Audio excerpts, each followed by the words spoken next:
or ZZZ. Yes. I just finished the what do you call the 2.1 story. I have not done the story. Well, I have only started the story for the summer event thing. Oh, so you're done with the main story. Main story, so to I'm done. speak. Yes. Yes, sir. I know we're gonna repeat it again. I don't like this chapter. Not in the way like, ugh, this chapter sucks. It's like, wow, I didn't need to get hit by a car, so to speak.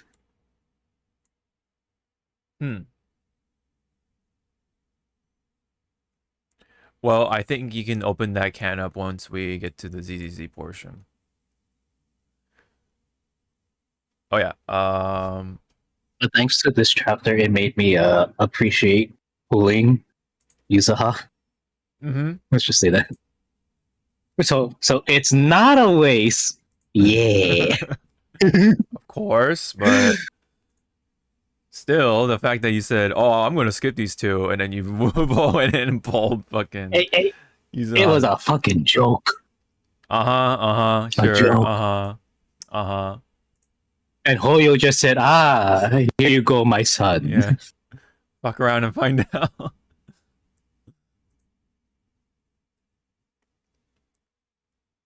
Also, I think a lot of people are going to be mad at a certain character, or they might be a little disappointed that a certain character is actually a girl and not a guy. Yes. Well, yes. Get to that. To me, I'm indifferent. It's like, fuck, cool.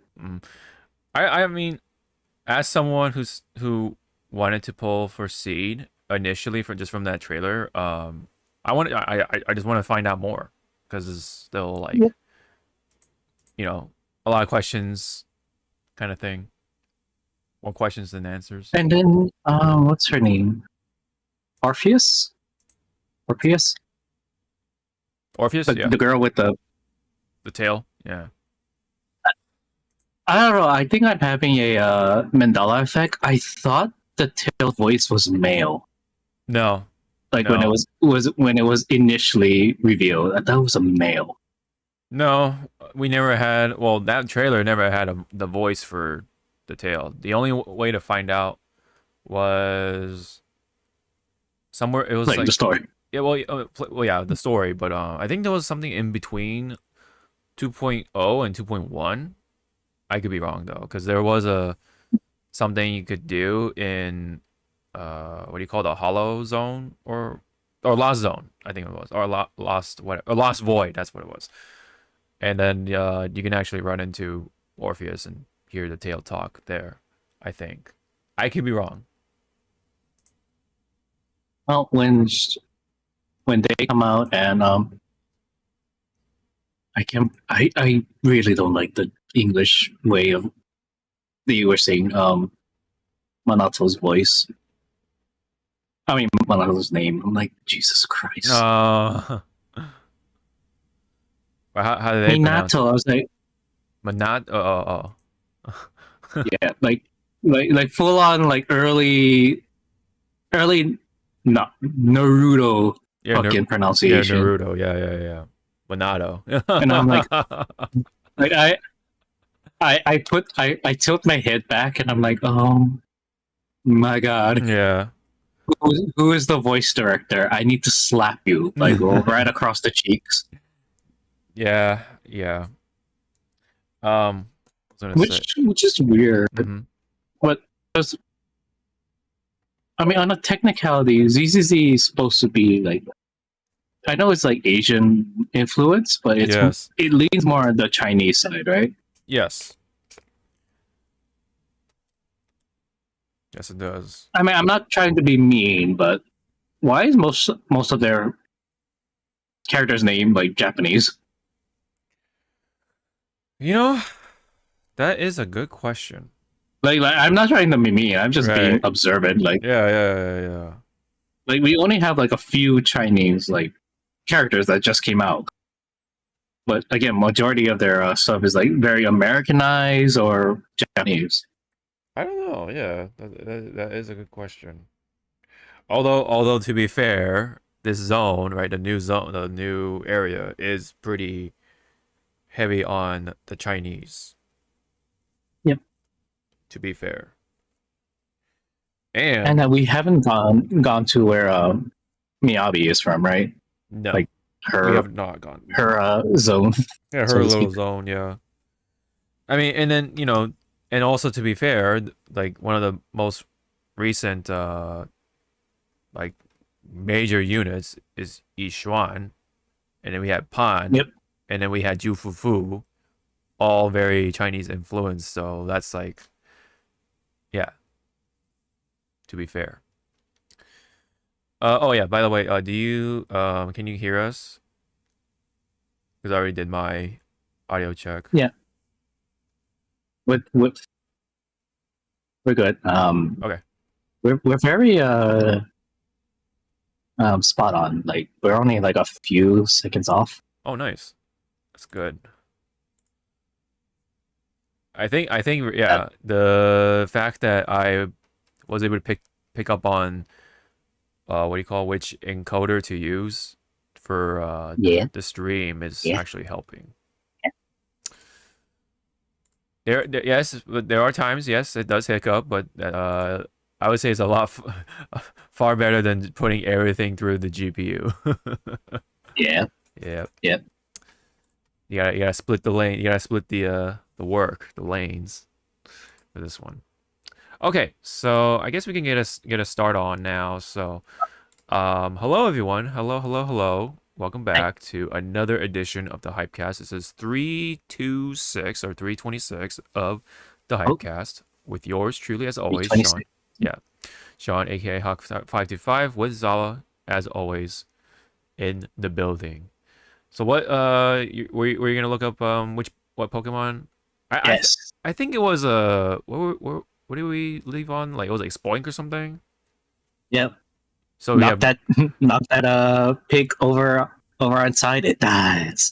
yeah, yeah, that's So dark. yeah, we are at its evolution stage, which is Grumpig. Yes, that's right. That is right. Again, like Pokemon entry in the Pokédex, Yeah, depending on which series, is either funny or messed up. pretty dark. Yeah, I kind of wish like there was somebody who pick up on Pokemon to make an anime to like convey that dark side more, so that you can So more of actually. the Mhm. like the manga side then, Kind where of, yeah, like to things actually dies. actually convey like whatever happens in the Pokédex. Use that as like inspiration to convey these stories, you know? That would So be let me ask you, sir, since you like a certain purple Pokemon, yeah. would you still love him Well, despite the Pokédex entry? do you remember what it was? It's a little foggy for me actually. It's been a long time. Let's see. It can't be that bad, right? I mean,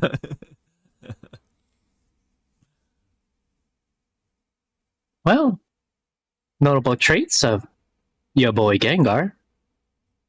While mischievous, Gengar can also be loyal to the trainer who treats it well. uh-huh. Though there is a rumor that Gengar's mouth leads to the afterlife. Oh. So yeah, Yeah, it's not that bad, it right? Just it don't get swallowed. it eats you. Uh, Yeah, just make sure you find your Gengar's gag reflex. yeah. Yeah. I'm sure that will work wonders. Well, anywho, vor whatever aside, we do have a mouthful when it comes to fighting games to talk about, including the Mortal Kombat 2 trailer that I did take a look at myself. Um, we do also have some things to say about the ZZZ update. We both played it. Yep, We yep. got a good little time into the beach event and all that stuff. Anyway, Disappointed that there's no half naked Billy Lycon. Um, yeah, you know, Ben, yeah, Ben. I'm sure, Come yeah. on, put Ben and Pawn in a thong. You have business. If they can put the Thing from the Fantastic Four in a fucking speedo, what's stopping ZZD? Yeah. Yeah. Um, you know, what's his name? Oh, Komano, definitely got robbed of having some sort of swimsuit wear. He's because otherwise he's wearing the same exact shit at the beach. uh, You know why? he won't be wearing. He won't be wearing a fucking a swimsuit. It'll be a fuck. What's it called? The the traditional Japanese wear. Oh, like The jinbei? cloth. Yeah, like a jinbei or like a kimono kind of like No, no, no. He'll just wear the oh, fundoshi, yeah, yeah, fundoshi. Of and then the course. the wind just flies by and you just see Alice and and fucking Yuzaha. and everyone else just going Yeah. like, and then you just see Wise going, I seen bigger.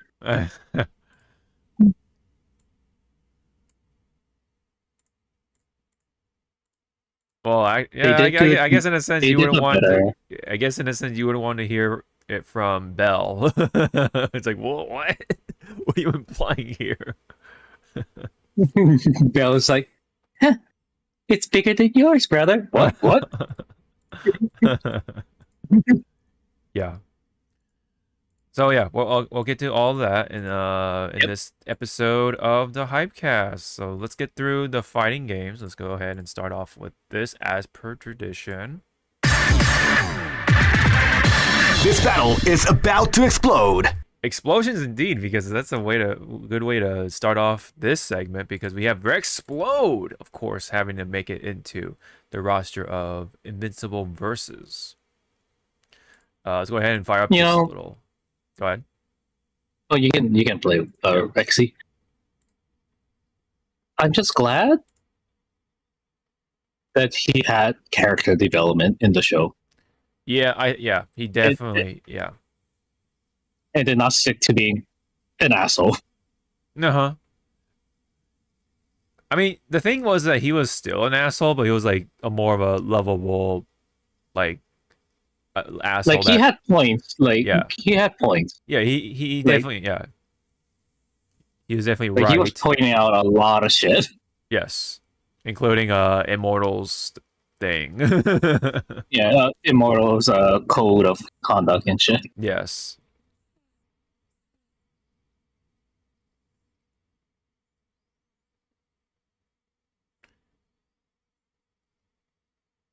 I like It's kind of funny the because fuck you thing.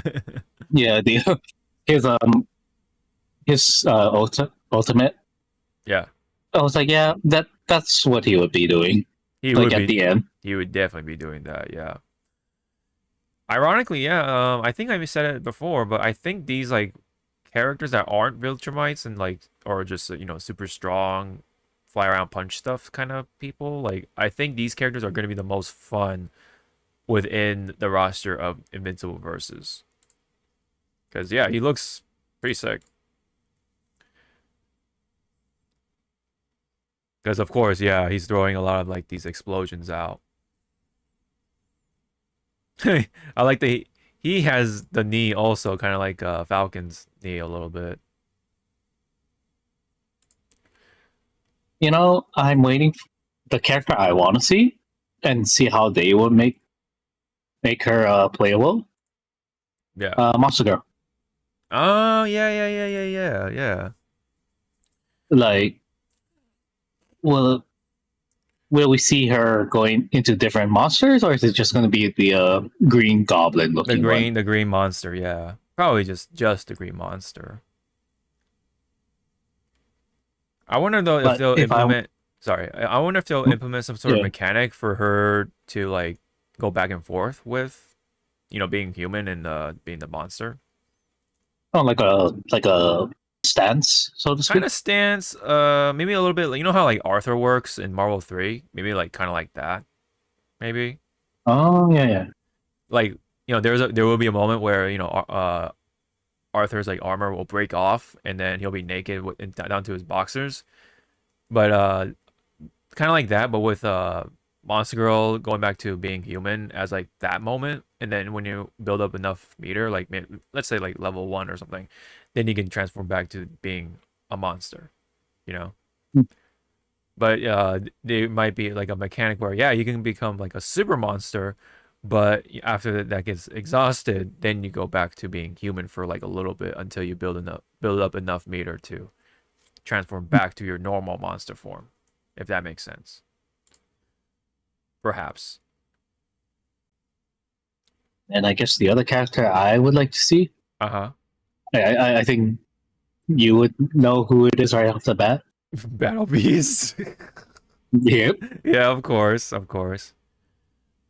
And I want to see his ultimate. Like at the end of it, the blood splashes onto his face and he licks it off. Oh yeah, that'd be cool actually. That would be like cool. A little nod to the the episode, show. The scene, of course. But the modders are gonna turn that fucking blood to white. Well, he's already like his fur is already white, so you can't really see it unless they make it like a mayonnaise like white or something. Yeah. And that's when you go like, I think you need to change your diet. Yeah, that's totally mayonnaise, right? Oh man, I can't believe this is a bit of a tangent, but Splatoon actually went through the I remember that the mayonnaise one, the mayonnaise versus ketchup one, and they actually stuck with the mayonnaise color. Like I'm like, oh my god. I mean, different culture, different like mindset. Yes. Still. Unfortunately, the Western mindset is a bit more of a tee hee ha ha, sex jokes kind of thing. Unfortunately. But anyways, any comments on or other comments on Rexplode's gameplay? He does look like a setup character with his bombs. The bombs, the explosions. Yeah, to be fair. But I also. What I do. Oh, go ahead. I was gonna say, what I do want to see is an alternate skin where he doesn't have the helmet on. Oh yeah, you're right. Yeah, like I know what you're talking about, like the headwear. Yep. Yeah. I wonder how they'll implement someone like Shrink Ray into this fighting game, and if they do, like having to go back and forth with the whole like, well, of course the shrinking part. I guess they'll do what they did with what's his name from Injustice? Oh, Adam, I think it was. Yeah. The one, like pretty much the Ant-Man, quote unquote, parallel. Oh, you better be careful with that. Yeah, I've seen that. You don't want people knocking on the door. What you said? Yeah. But I was gonna say, like, I feel like the actual like general animations for this game right now are like improving. It looks more like snappy, and like the hit stops and like the weight of those hits is better. It looks like it's like it is snappy, but it has at the same time it's not like just weightless. It's not like nothing is hitting you kind of feel. Like it actually looks a little more like impactful for each blow that they deal with, even with like the light attacks, or you want to call it. And of course he has a slide. Of course he has a fucking sliding kick. Only Rexplode, right?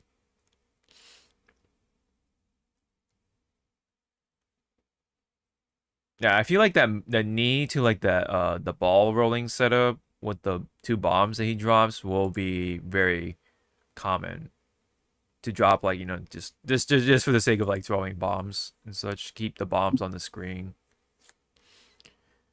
And then like that little toss he does right here. Oh, what was it? Yeah, right there. That's like Dudley's Rose from Third Strike. Kind of like that sort of setup too. That's what it reminds me of. Yep. Yeah. Yeah. So Well, it looks speaking like. of, Oh, go ahead. sorry, small tangent. Since you brought up Dudley, Dudley. they better bring Kenny Omega again to do like the next Oh, reveals. Yeah. reveals. And Yeah. if it's Dudley, I need him to throw the rose. You know what? I'll kind of do you a little better, a little bit, just a tiny bit. Instead of Kenny Omega, like do a little something different, but still do the same style of reveal. Bring in what's his name? Xavier Woods, I think it was. Ooh. Yeah, Yeah, and yeah. then bring him, and then have him do Dudley and like whatever the rest of the characters are. You know what I mean? I think that would be a pretty cool like thing because there was a bit of a little rivalry between Kenny and Xavier Woods, and they had a little thing in Street Fighter Five, I think it was. Bit of like a little fun rivalry thing. I mean, maybe they had some real beef when it comes to wrestling, but like, when it comes to Nah, that part, yeah, I think it was supposed to be like a bit of a a performance, if you will, you know. But yeah, if they did that, that would be pretty cool, considering Xavier Woods does have his own gaming channel and such like that, so I think that was pretty fitting. All right, any other thing you wanted to throw in before we move on? Mr. Rex? Nope. Okay, Mr. Explode, nice. I think we're good. I think we're pretty good. All right. Load all over something. All Probably right. duplicate. Oh man, duplicate actually could potentially be super fucking annoying. Potentially, right? Because she'll kind of have like the Yoon Third Strike Yoon Genajin setup. Oh my goodness, if that could be kind of like what Kate does with her clones, that would be pretty annoying. Potentially. Just like how she is in the show, right? She's pretty annoying to fucking deal with, I guess, right? Deal it, and then when you find out, hey, all this time, yeah, the bitch wasn't even here. Yep. Her actual, I mean, who knows if that's even the original like Kate? She probably the original is like deep underground or something, right? Yeah. Who knows? But anyway, that'll be for another time. I'm sure it'll have a good plethora of characters for us to talk about when it comes to Invincible versus. But let's move on to some Tekken stuff to talk about a little bit. So apparently there was a Tekken tournament of sorts in Japan recently. Actually, the what's special about this one was that the competitors' age range actually started from like the 60s up to 93 years old. Such a very like specific range on the end. But apparently, yeah, the winner of that event was 73-year-old Yoshi Murabe, who mained Panda at the time. So I guess that's her with Panda. Dang it. That's actually pretty funny, right? Like how in Japan they would set up something like this. Like I don't like only in Japan that you will see something wholesome like this. Yeah.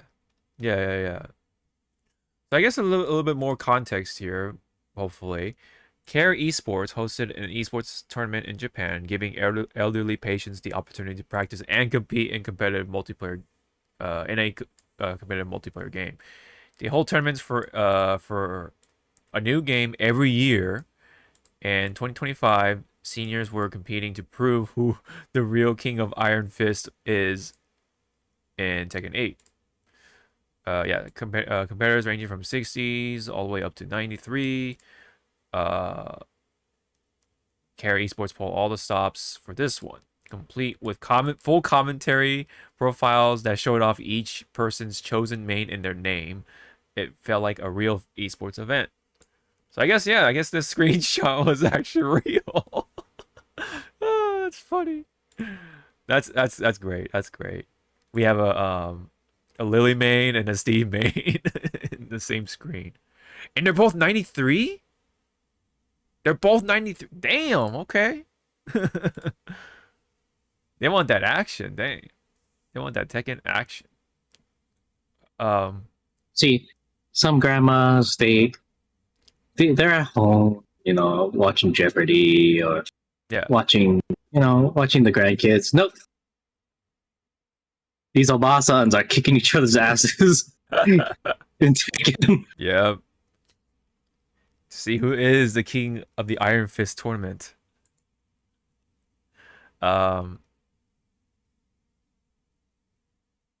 These matches weren't half bad, according to the writer here for Dexerto.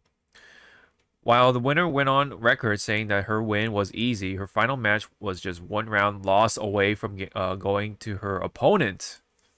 Dang.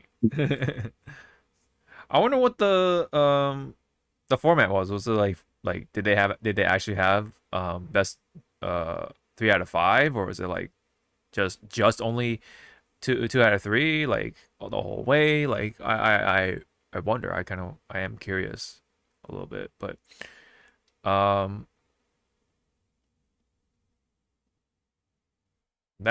is funny because Tekken is supposed to be the more complicating game in comparison to a number of them, because the move list is really long and each button controls each limb, right? So this is kind of how like basic Tekken works, and not to mention you have the whole like 3D format, so that really adds more layers to it, in comparison to something like Street Fighter 6. I'm actually surprised they did not go with Street Fighter 6. Maybe they already did Street Fighter 6, to be fair. Maybe that's why they didn't go with this one. Because Street Fighter 6 has the modern control, so I'm surprised, right? Like this wasn't mentioned by anyone else, I guess. Yeah. So this is just talks about Tekken itself, not super whole lot.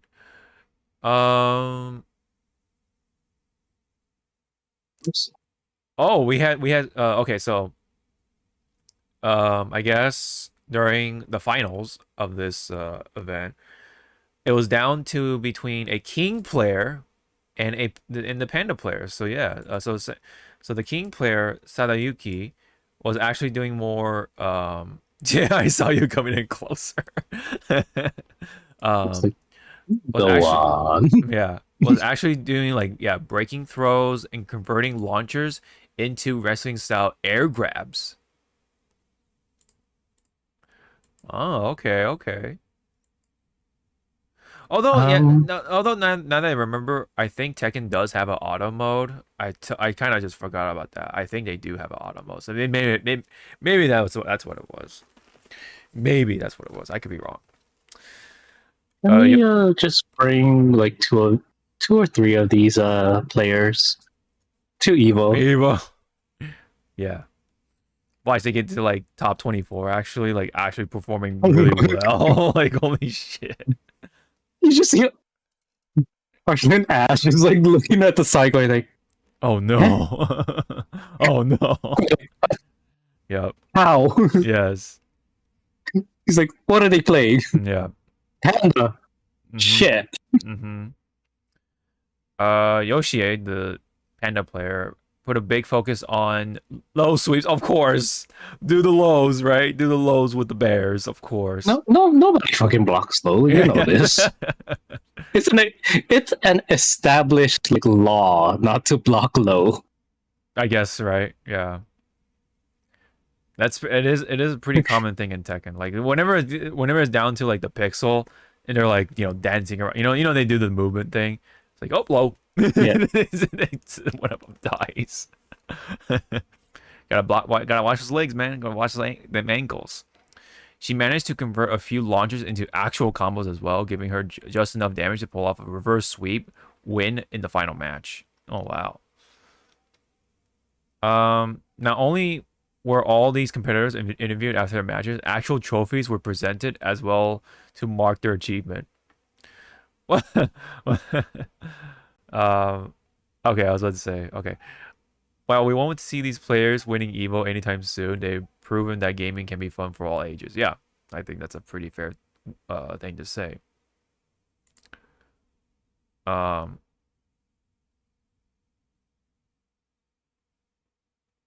oh wow, so a little bit of a unrelated thing to conclude it. It says similar story happened recently in the US with somebody convincing their father to beat Dark Souls as his very first video game. He pulled it off after months of work and immediately started playing Elden Ring next. Wow. Damn. Damn, we got like old dads playing Dark Souls. It's funny, it's all like Namco stuff by coincidence. I wonder what's the like connection between Namco games and older people and senior citizens. If there is anything to reach. I don't know. Well, anyways, any comment on the senior tournaments? Yeah, like I said, bring 2 or 3 of these Yeah, sponsor them. players. Yeah, sponsor them and bring them to EVO. And you just hear like, I don't know, Justin Wong like trying to be nice about it, but just screaming at them, "You want to learn a fucking infinite?" Yeah. Today, I'm like, Justin, calm down. Yeah. You know what'd be really funny? I would love to see is Daigo and Justin's grandmas going at it in like whatever fighting game. That would be pretty awesome to see if that can ever happen. And then and then Justin's grandma gets parried just like in moment 37. Somehow Daigo's grandma just has like the reaction still, and then The action. mm-hmm. But it'll be so funny is that even though that Justin's grandma does get parried, she still somehow finds a way to win that round, and it'll be like, Yeah. So Justin, looks like there was a way to win that round. Yeah. What happened? Yeah, she salvaged the situation while Justin couldn't. Yeah. Yeah. It's like, Yeah. So anyways, yeah, I thought it was pretty cute. That was pretty cute to mention. It is. It's cute, wholesome. Yeah, wholesome. For sure. Alright, so up next, we do have Street Fighter 6. Of course, we gotta talk about this because Sagat got his trailer up and running as we close in on EVO. Let's go ahead and give this a whirl.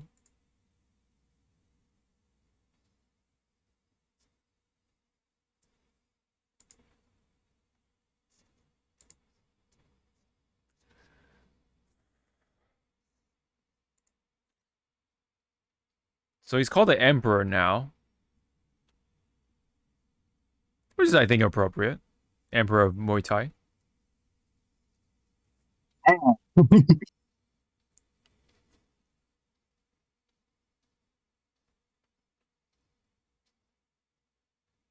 Stinky feet. Yep.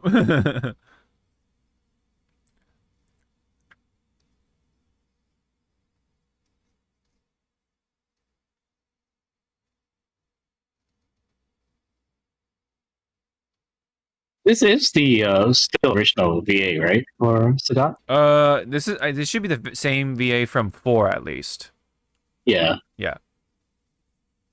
Yeah, that's a crazy conversion, dude. It is. A medium punch from far away like that? That's crazy.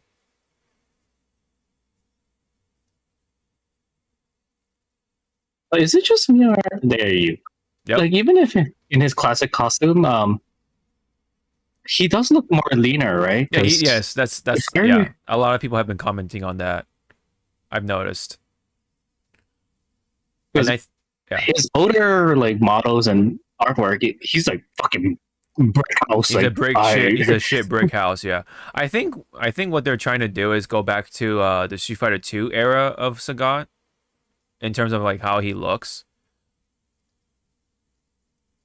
Yeah, And don't get us wrong. I think he's still like muscular, but you know, like yeah, he's still muscular, but by comparison, there yeah. is a like a high appeal. Like sometimes too much muscle, it's just like you want to divert your eyes. Like, ooh. Yeah, it's a little much. Yeah, it's a little much. Yeah, when it comes to some characters.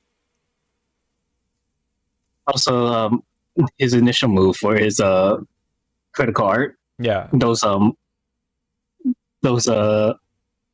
like hits, they do fucking hurt. yes. Because when I used to do Kempo karate, we had one of our instructors who was versed in Muay Thai, so he was trying to teach get our legs Toughen a up. little toughen up. Yeah, And he was like, I'm going to use only a little bit of my strength. yeah, like 10% or something. Yeah, something like that. Yeah. But one crack out of his leg, we were like, holy Mm-hmm. He's like, oh, come on, a child can handle that. It's like, huh?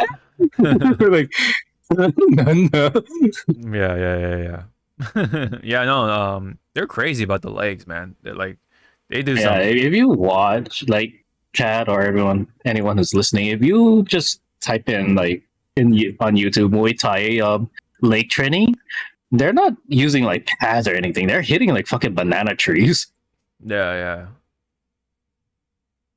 Yeah, there are a lot And of it's not like yeah, it's not like small skinny banana trees. These are like full like thick. grown, yeah, thick, strong. Yeah. He's definitely leaning more towards the lean look, which honestly I think is a good choice. I would say because it's more appropriate and eye appealing instead of like whatever fucking fuck your mom is. Yeah, fuck her. Yeah, fuck her mom. Yeah. Also, that rush. Mm-hmm. Did you see how much fucking like screen he covered? Yeah, yeah. He's pretty fast. He's pretty fast with the rush. Not to mention he's. I wonder who's faster than him or DJ. Oh, I don't know. I don't know about that, but they're definitely putting more emphasis on the actual Muay Thai moves, which that's like also really cool. Not only they're like leaning more towards like real, quote unquote, realistic body proportions, but the Muay Thai coming through like this, yeah, like the knees, him grabbing, throwing, and side switching like that, and that kick, and like it's really cool. I really do like what they did with this Sagat. And not to mention like how many fucking tiger shots he can do and shit in a combo. I wonder at the end of this game's life cycle, right? Now hear me out. Imagine you gotta pay for it, like $5 at most. You get to change their voices, yeah? Change their voices. And you can like for Sagat, you can choose Street Fighter 2 or Street Fighter. Like that. So you can hear kind of. Okay, I see what you're saying. Tiger uppercut. Yeah, tiger. Yeah. I mean, somebody can just mod it. Yeah. Mod it, but for everyone else, yeah. And then you can use that for like EVO tournaments. You just see everyone going like, tiger. Tiger fucker mom. It's like what? Which is again like there is a tiger in the background. Is that his pet? I think that's the pet tiger, yeah. It's an old boy now. Right.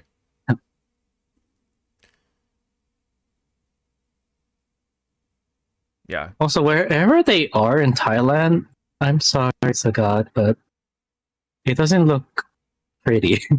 Yeah. Well. So you must be way up in the mountains, Yeah, but he's still up. When you mhm. go upper in the mountains, there's a lot of greenery.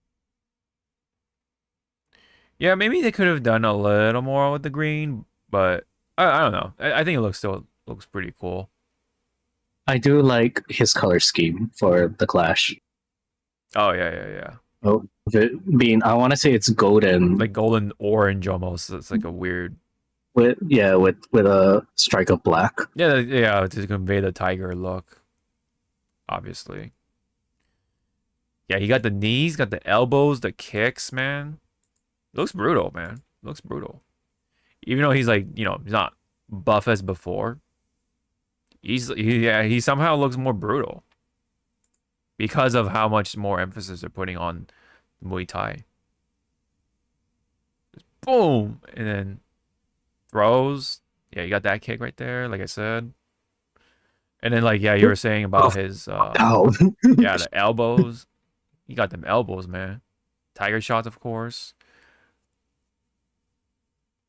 Yeah, it does look really cool. And then, yep. And then this part, dude, boom. Fuck with your legs. Got the elbows. Tiger uppercut. Yeah. I wonder. Okay, I know it's a long shot. Yeah. His critical art, but it's like when you're low health. Uh-huh. When you do the tiger uppercut, his tiger actually comes comes and help you.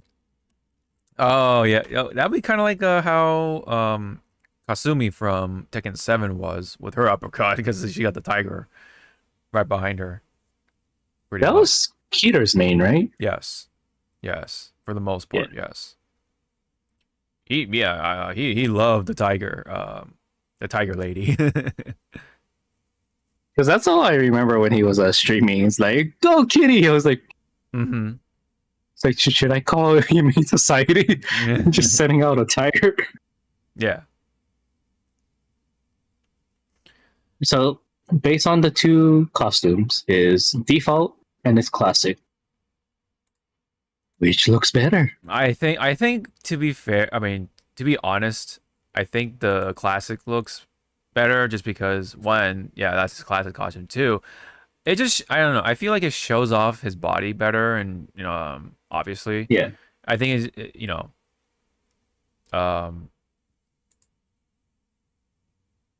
don't know. It's just more like open. So you can kind of like see more, and then like, I'm not digging the whole like I don't know. Like I know he's like a nomad / like he's not like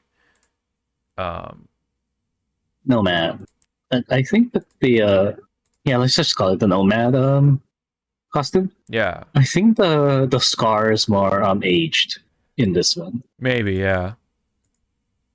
Like it's kind of fading away, but you definitely know it's still there. Yeah. Yeah. Boom. Yeah. I think I'm gonna try learn how to throw somebody like that. So yeah, the next time I see my boyfriend, I'm like, hug, yeah, to the bed with you. Yeah. And I don't know, maybe they could have done a little better with his eye, quote unquote, eye patch. It's just a wrap around his eye, but yeah, I get it. It's supposed to kind of more convey more on that like nomad-y side. And yes, he lives in a village far away. Yeah. But this is supposed to be a pelt, a tiger's pelt, right? Yes. It's very muted. Like it's almost as muted as the stage. The stage, yeah. I guess that's fair. Whereas his classic costume was like, damn, I can see you. Yeah, the blue. You're not like in the background. Very blue and reddish. Yeah.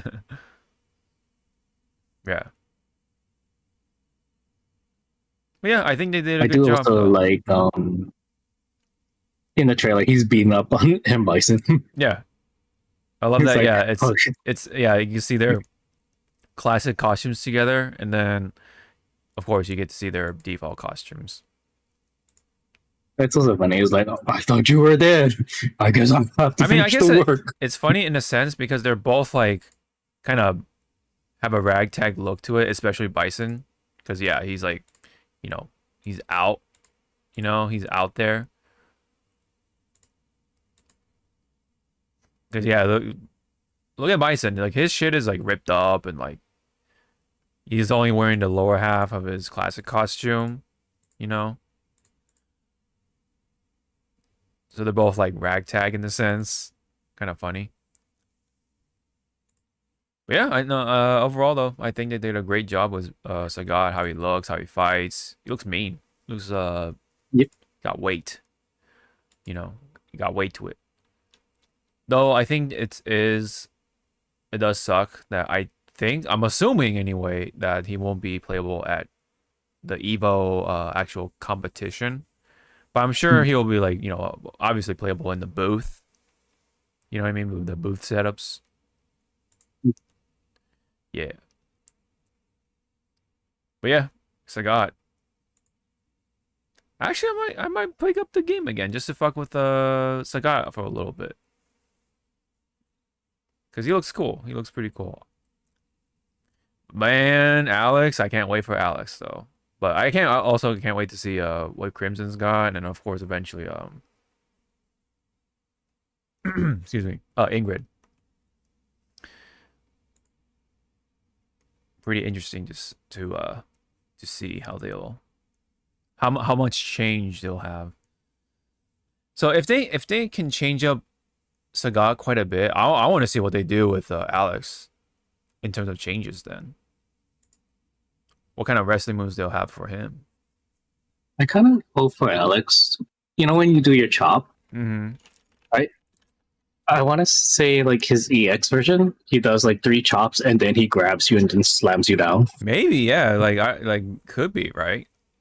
Maybe he'll like have like instead follow-ups. of like chop and then they're in that dizzy state, but if you EX it is like 1 2 3, then he just grabs you. Mm-hmm. Yeah. Yeah, maybe he'll have like follow-ups, including one of them being grabs. Maybe he'll play a little bit like Abel. Yeah, I was gonna say Abel because doesn't Abel also do like a lot of like leg sweep grabs? Yeah, too? or just follow-ups in general, yeah. The follow-ups. Yeah. And he's a record he's like a record character hybrid / command grab character as well. So maybe they'll just like slap that onto Alex and call it a day and not have Abel anymore, unfortunately. I hope Alex does more clotheslines. Yeah. Yep. He did for one of his V moves in 5. Yep. But hopefully that'll just be a part of his kid, like just his normal kid, not just like, oh, it's locked behind this comeback mechanic. You only have these moves for a little bit. Yeah. That's what I didn't like about Street Fighter 5 is just like the whole V thing. It had its time, but yeah, I just want to move on from that. but funny enough, I think I had a lot of fun with Street Fighter 5 Alex. Now, all that being said, so hopefully that like transfers over, but even more fun for this Alex. Yeah. Yep. And then of course the next character, Crimson Viper. I wonder what she'll do as also like They don't call it EVO. We're gonna have a teaser trailer. No, of probably course. a 30-second trailer. That's it. Yeah. That has to be a given, right? All right. I mean, it'd be more fucking hilarious. It's like at the Street Fighter booth or Capcom booth. It's like, oh, we have a playable demo of Sagat, and I'd be like, oh, okay. Then on the last day of EVO, so the Sunday. Yeah. Oh, here we have kind of like a special booth where you can play Crimson Viper, and it's like, there's gonna see a long line out of the building. Yeah, like all the people in the finals arena will just like get out of their seats and just go to play Crimson Viper for like. They just announce it during the finals, and you just see a group of people get scrambling up on the chairs and just run out. Yeah, that would be pretty funny actually. All right. I'll be like, wow, that's one way to empty out a space. Yes. There is one more thing to talk about though relating to Street Fighter 6. It is the season 3 pass. Yep. It does cost $30 if you just want the characters, I think. But if you want the whole thing, it is going to be almost 50 smackaroos. And that also includes, I guess, only one stage so far. Yeah, I guess there's only one stage. That's actually kind of whack if you think about it. It's like, ugh, I mean, Yeah. because Alex is from New York, so it's like you would think they would like put a emphasis on that side, right? So they would absolutely try to. You would think they would absolutely try to like make a stage for him at least, but nah, just one. That's a bit of a ball drop there. That's nah. So yeah, for the ultimate pass, it does come with the characters obviously, but the colors. You do get colors for their first outfit, 3 to 10, and then 4 additional costume or 4. You get outfit 2s for each character in that pass. Outfit 3s for each of these characters as well, plus the one stage, which is I guess Sagat's stage, and then drive tickets, I guess. So that's the ultimate pass, and like I said, the looks like this is just a schedule. Never mind. It doesn't really quite convey like what's in the character pass, but I'm I'm assuming that's just the characters for that one. Okay, so here we go. So wait a minute. Oh, we have 2 state. Okay, we have 2. Okay. So we're safe. We're safe. I think that was a typo from the Steam page. Wow, that's a bad mistake. That's a bad mistake on their end. What the hell? I hope that gets fixed. Huh. 2 additional stages. Yeah. So that has. I mean, yeah, that includes one. The Sagat stage. Yeah. So hopefully Alex. The other stage will convey around Alex, because yeah, obviously it's the city, you know. He's more on that urban side, so that should fit. But hey, I mean, if there's one for Ingrid and makes it all like very like more on like the mystical side or fantasy heavy, hey, I mean, hey, as long as it looks cool, great. Yep. You know, I'll take it as long as it looks cool. Yeah, so the character pass though, yeah, it's just the characters. You do get the colors 3 to 10 for outfit 1, and then that's it. Other than that, you get 4,200 drive tickets. That's about it. But I wonder why. Yeah, I wonder why this has just this one. Like, who did that? Like, who the fuck typed that out? Oh. Okay, so no, this is the new update. Oh, wow. So that sucks. So yeah, even the drive tickets got changed too.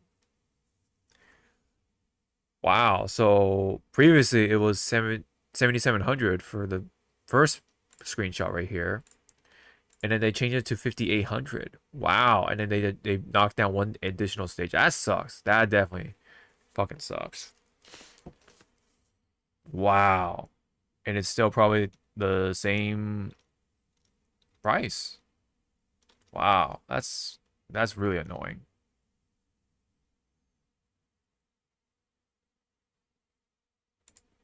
Damn. That's unfortunate. I thought I psyched myself out with that one for a moment. Yeah, so it looks like the Steam page is the most updated one as well then. Okay.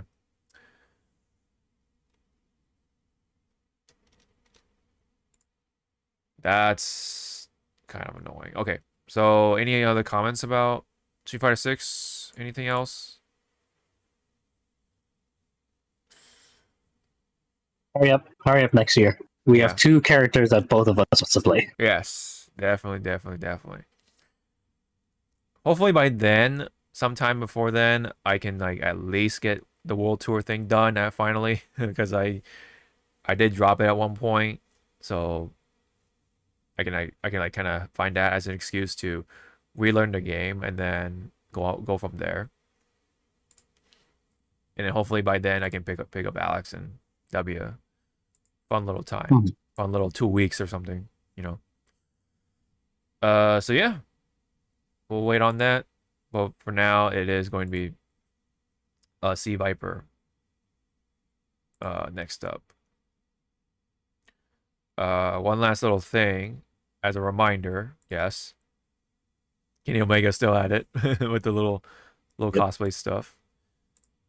I'll just let that play. So Saga will actually be August 5th, so that is after EVO, like right after EVO, pretty much. Sea Viper will be autumn or fall 2025. Alex will be early spring of next year, and Ingrid will be late spring of next year. So yeah, I'm wondering what the I guess they got nothing for summer, so announced for now then. Unless that's where they all announce the next season pass at EVO.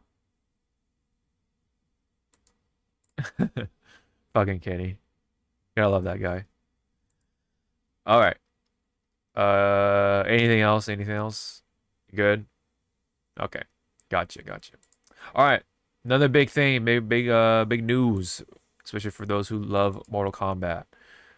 Alright, so we'll go ahead and let the trailer play.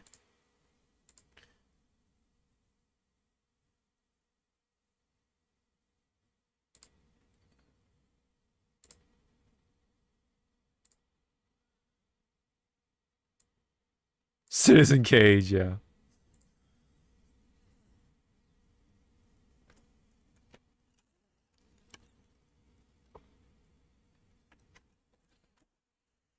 I'm wearing my game appropriate attire. Yeah.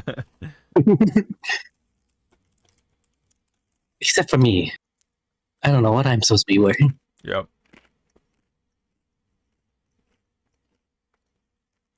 Kitana. Looking pretty good.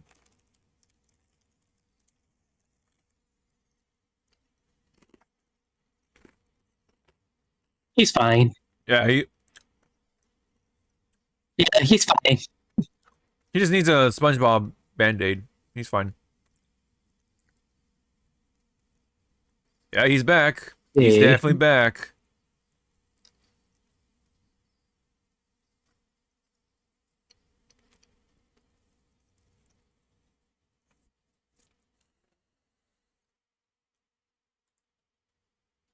Mickey.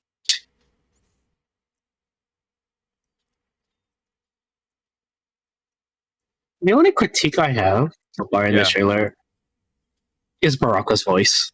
Oh yeah, it's not gurgly or it doesn't have that rasp and like the yeah. I get what you're saying. A little too clean.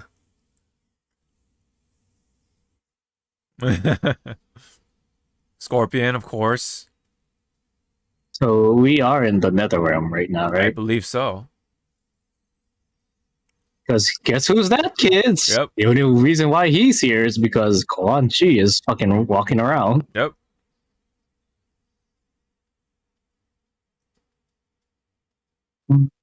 Yeah.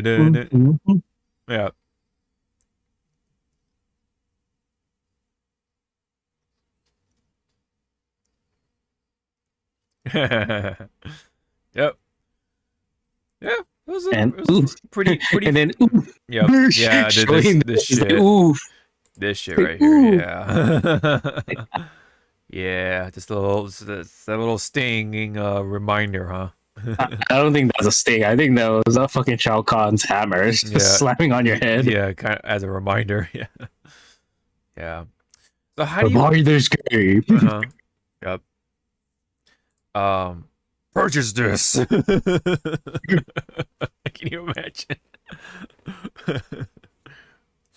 But anyway, All right, Carl Urban. Carl Urban as Johnny Cage. Cage. Yes. How do you feel? What do you think? He does fit like an older Cage, like because he Yes. said it was back in the '90s, so he does fit it. And people forget he shaved his face. Yep. He's not Butcher right now. He's Johnny Cage. It's funny though because his accent is coming through still, but like Yeah, it's like but a we yeah. we don't know if it's like still gonna be done post because again, first trailers are never like the first clean ones. They're just there to like hype you up. Yeah. So the sound quality and dubbing might not be there. Right, right. That's always a possibility. But I do feel though, I mean, the thing with actors like Carl Urban who do have these, heavy accents, whether they're from Australia, New Zealand, or whatever, it's difficult. I get it. So that's sometimes you just have to just let things be. Like, all right, they tried at least, but if it comes through, it comes through, right? We did see Sindel. So Yeah, Sindel is in definitely. Yeah. Yes. I'm gonna be the asshole. I better hear that line Oh yeah. when she sees her daughter. Mother, you're alive. You Too bad you will die. Will die. Yeah. Just hearing about it. Yeah. In that, if they put it into this movie, I can just hear everyone groaning, and I'm just gonna be in my chair going like, Actually, people would cheer for that. I think more people would cheer for that because that's, it's such a meme. It's a meme, exactly. So yeah, I think if it were to happen, then people will actually clap and cheer rather than groan and cringe, actually cringe in their chairs. Oh yeah. I mean, I already cringed when I saw fucking Cole back, and I'm like, oh god, I thought you were a one off. Right. He should just stuck with his family. He should have been a family man. That's it. His story is done. He's a family man again. I mean, you could say that about Jax, and then lo and behold, he brought in his freaking daughter. Yeah, that's true. That's true. That's true. I guess I guess I can't argue. Same with Johnny. Yeah. Yeah. Well, it wasn't really Johnny's fault. It was more of Sonya, because the daughter Cassie is more like the mother than the dad. Yes. But, they're both at fault. Bad parenting. Quack quack. All right. Another character in the trailer, Jade. What do you think of Jade? Indifferent. I mean, a lot of people are saying that. Why is she bald? Right. I'm seeing the memes right now with the baldness. Yeah. I'm like, we don't know if this is like current Jade or this was past Jade. That, you know what? Yeah, but I think there was a part where they are all in the Nether realm, and she is there as well. I think. We. No, yeah, this is all Scorpion right here. But anyway, yes, right there. So that is going to be her default look for the most part. She is bald for this one. Maybe in the next movie, if they, I'm sure they'll do a next movie sometime. But maybe in that one, maybe she'll grow out her hair. I don't know. Maybe she'll have one strand of hair. Everybody. No, they're gonna have the just like. No, they're gonna have the what do you call the side thing, the side swoop thing. They love doing with certain chicks. But yeah, I'm different. I haven't always been like a Jade fan, quote unquote, by any means. But it is interesting choice that they picked her to be bald for this time. All right, Kitana, what are you thinking? It looks like a combination of her MK. What is it? MK9s and MK10s. Yeah, and you know what? Like, I would say Kitana. some of her costumes were like more like flowy and elegant than when you got to like the Well, 9 was late 2000s until now. It was like very armor, like you can tell it's armor like heavy. armor Yeah, instead you're of right. Especially, I think by 10 it was Mortal Kombat X. That's when they started the whole armor thing. But any time before, it was always like the skimpy, like you know, that kind of costume. Yep. They made her more like back then, like a dance, like a what do you call those, like exotic dancers or whatever, like they see in like a royal palace. They're called entertainers, sir. Entertainers or whatever, right? And then Q and the Gabriel Iglesias is a joke. No, I'm an entertainer. You're nasty. You're nasty. Yeah. Yep. Yeah. But yeah, I think she looks pretty good for the movie translation from the game in terms of. But this also looks like in the past because that scene looks like they're in Denia before Shao Kahn came on knocking. Right. When she was training with Jade. No, yeah, when she's training with Jade, yes, but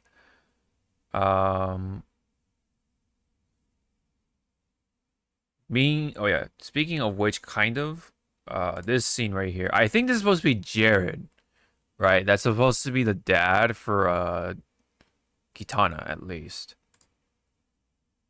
Yeah, Sindel's husband. Yeah, Sindel's husband. It's just a flesh wound, honey. Yeah, there's a flesh wound. He missed my lungs. Oh, did I? He stabs again. Yeah. Yeah.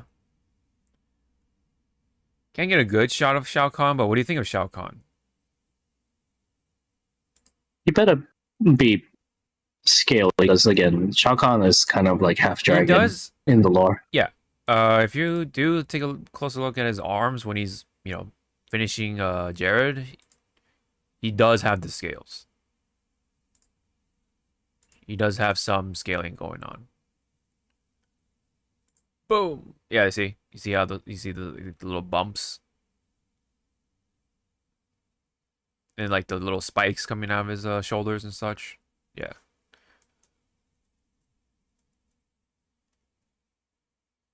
So they did not mess around with Shao Kahn either. They did not. Got Jax. I wonder who's the. Let me see. So Jax looks like he's training with that was like Liu Kang and Cole. That's when you whisper in Jax's ear, "Kill the one on the right." All right. I think we can give him a little more room than that. Okay. Yes, he's not the greatest character. He has literal plot armor for his powers, but which is the most dumbest shit. Because again, if memory serves me, he's supposed to be a descendant of Scorpion, was it? Yeah. Or Bihan. Was it Bihan or Scorpion? Yeah. No, Bihan is a Sub-Zero. Yeah, that's what I'm saying. Like it. Yeah. No, I think Cole was supposed to be Scorpion's descendant. Okay. I'm asking. It's either Bihan or Scorpion. Yeah. Or Hanzo, whatever. But anyway, so Sonya is Sonya. Nothing too much to say. Like, yeah, I just wish she was wearing her green leotard. Yeah, that little jumpsuit kind of vibes. Yeah. Yeah, and you kind of notice also, like, Liu Kang's barely in the mix, so yeah, it's really pushing Johnny to be the main character for this time around. Which, yes, that did happen at one point.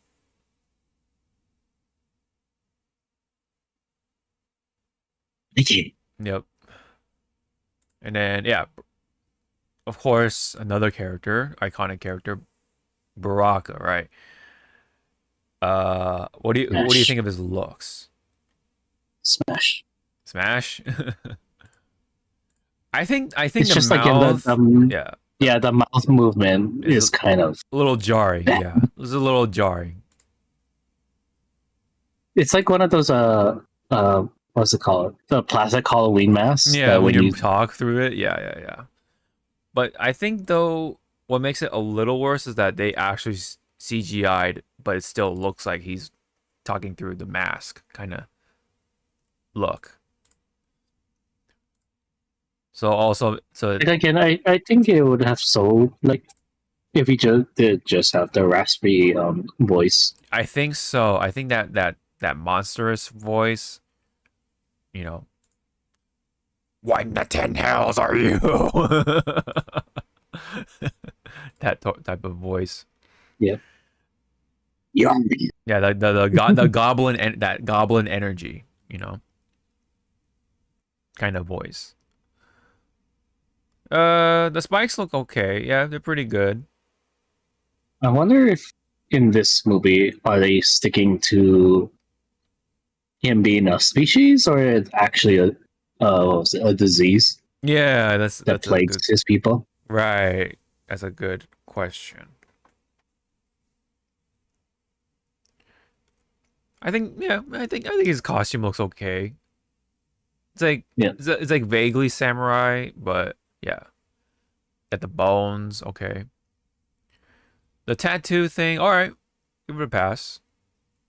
I think though the worst aspect or part about him is the mouth movement. It's just awkward, kind of weird, jarring. But everything else, yeah, no, I think it's coming through for the movie's sake.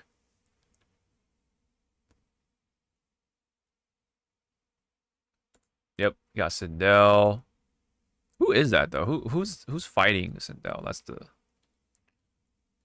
It's Sonya. Because that's her pew. Oh, you're right. Yeah. So you got the wrist blaster things. And then Hanzo, of course. And then, yep, Shao Kahn. Yeah, I like Shao Kahn's costume, at least for now. They actually did a good job conveying his like size without, obviously Mhm. like going overboard nor going under. I think it's a pretty good proportions.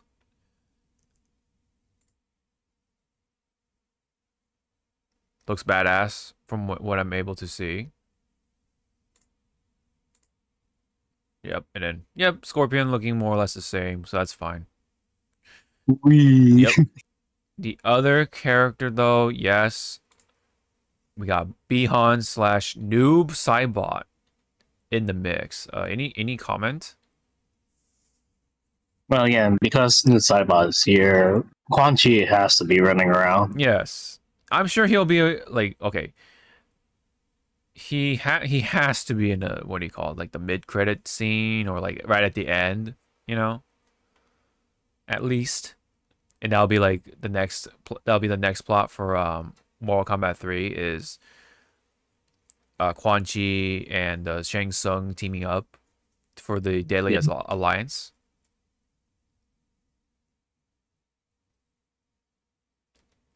Oh, okay. I just realized it's like two different cuts. I should have realized that. Yeah, he stabs him, but then yeah, he stabs him again, and he's like facing front, so it's like weird. Yeah, so this is where one of the new Cybots die at least, but I don't think Noob Cybot can go down that easily. And then now you get to see a good look on Shao Kahn's mask, which is pretty cool. Yep. Smash. Yeah. And the helmet stays on. Helmet stays on. Yeah. Oh, that looks like a Revenant Kung Lao. Because we have to remember that Kung Lao did die in the first one. He got his soul sucked. Yeah, he got his soul sucked. Yeah, that's right. It's also funny that Kitana is actually fighting her dad. Yeah. Actually, is this just me or is this a different actor? Did someone replace Kung Lao or replace the actor for Kung Lao? Or am I crazy here? Hold on. Kung Lao MK movie. Oh, that's right. That's what he looked like. Okay. Maybe I'm crazy. Maybe I am crazy. Okay. No, it is him. Okay. It is the same actor. Excuse me. Okay. I thought he had a different look. Okay. But yeah, no, I think this is supposed to be the Revenant version. And then yes, Kitana does something. She does the thing. Do you think? Okay, I'm gonna ask you. Do you think Shao Kahn will die in the same movie?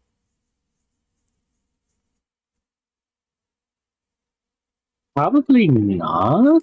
He'll be badly damaged. Maybe badly damaged. And Okay. Okay. Out of he'll commission. actually like go like hide away. Yeah, out of commission. Because Be a bitch and run away, kind of. then that can open up for like, let's say, third movie. Koto Khan takes over. Yeah, but you're right. You also you have the threat of Onaga returning because Shao Kahn's not there. Oh yeah, that's possible. Yeah, you're right. And if we are going by how you said that the Quan Chi and Shang Tsung Team will up. get together, yeah, to make the Deadly Alliance. Yes. Yeah, so that's how one way you can bring in the Dragon Emperor, the true Dragon Emperor, which is Onaga. Onaga, yeah, you're right. Yeah, that's actually. Which again, maybe we can bring in fucking Shujinku or Shujinko. Oh yeah. Maybe. So they do have the pieces. It's just that how are you going to fit them? You cannot just actually hodgepodge it. You have to be strategic. Yeah, a little more poetic or whatever about it. Yep. I wonder who he's stabbing, or in this very next shot after. Probably some nobody. I don't know. It's just a goon. A goon, probably. Ooh. And then, yep, we have good old Kano in the mix. Kano is back. He has to be a Revenant, right? Because he definitely died in the first one, right? He died in the first one. By Sonyan's hands, was it? Yep. Yeah.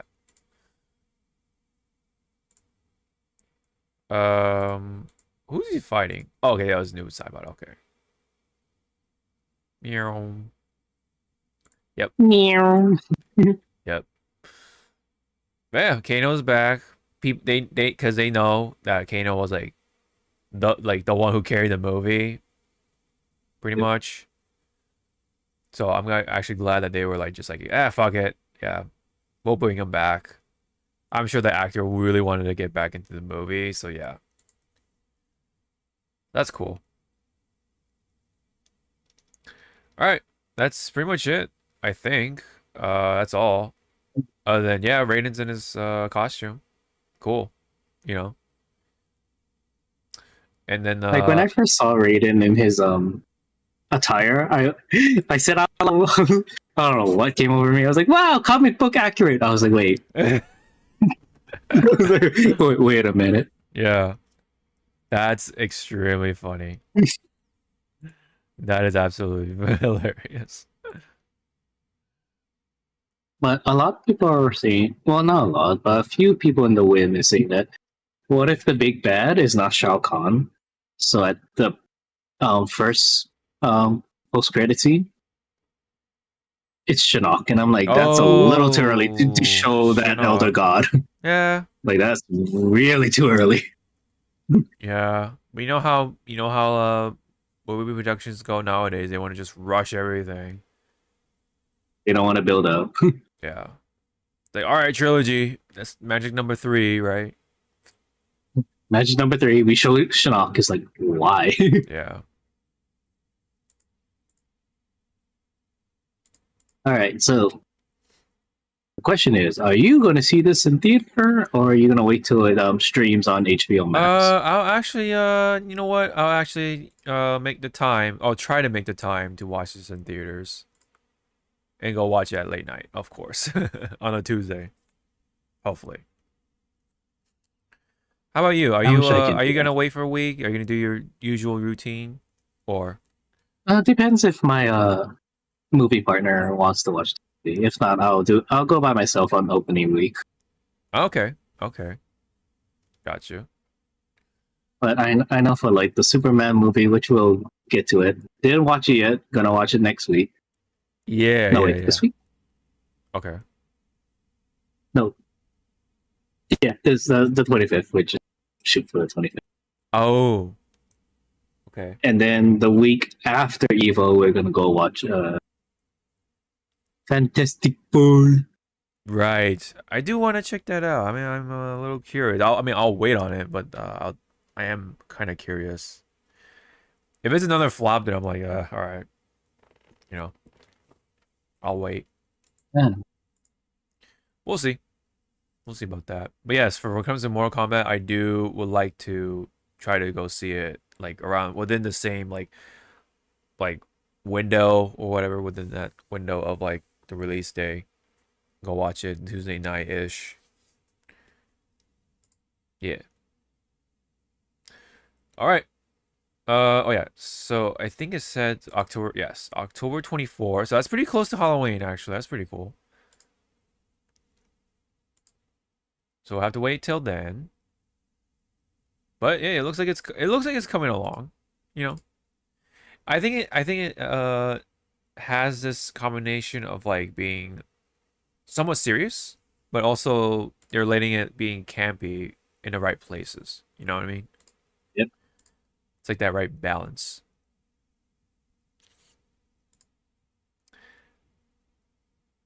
I mean, okay. Let me ask you one last question then. Do you think Cole will die in this movie? That's so mean. He probably just want to get like I'm asking.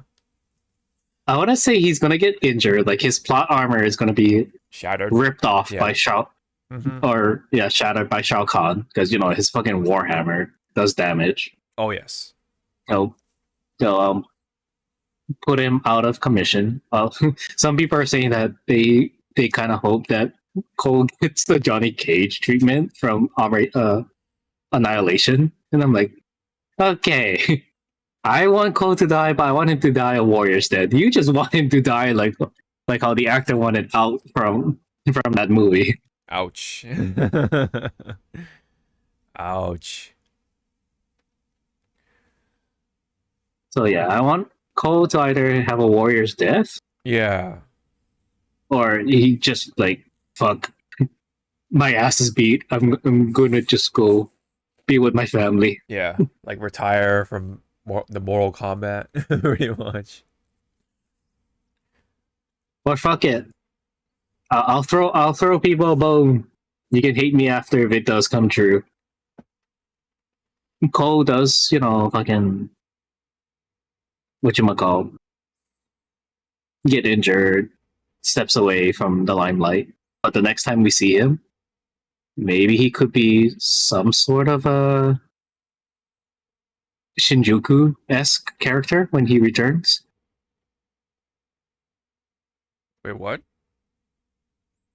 When let's say the third movie, like, because he gets his ass beat. Yeah.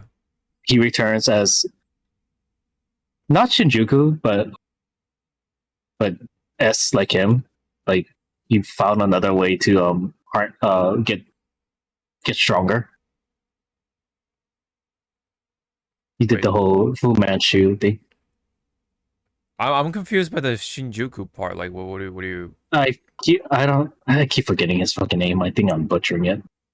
The one that's supposed to be fighting Onaga from Deception, the old man. Oh, okay. Like he's not that character, but he is esque like him. Like Onaga. Let's look it up. Shujinko, something like that. It's been a while since I think you fucking... said it. Yeah, you did say it. Like I think the first time. Like right, Shinjuku or something. Shujinko. Yeah, Shujinko. Yeah. I'm just gonna call him Sudoku for now on. No, yeah, I think you got it right the first time. Shujinko. Shinjuku. I'm like, why are you saying the name of the city of Tokyo Komigacha.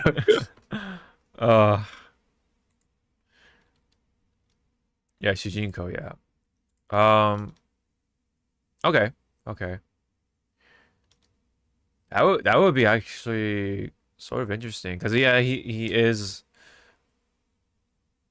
technically Japanese, right? So because he's Hanzo's descendant. See, that's the thing. Like they made him fucking Hanzo's descendant. Now they have to like make him like, do something kind of thing. Like they can't just like, all right, that's it. You know. So I guess they'll make him like Shujinko. I don't know. I don't know about that.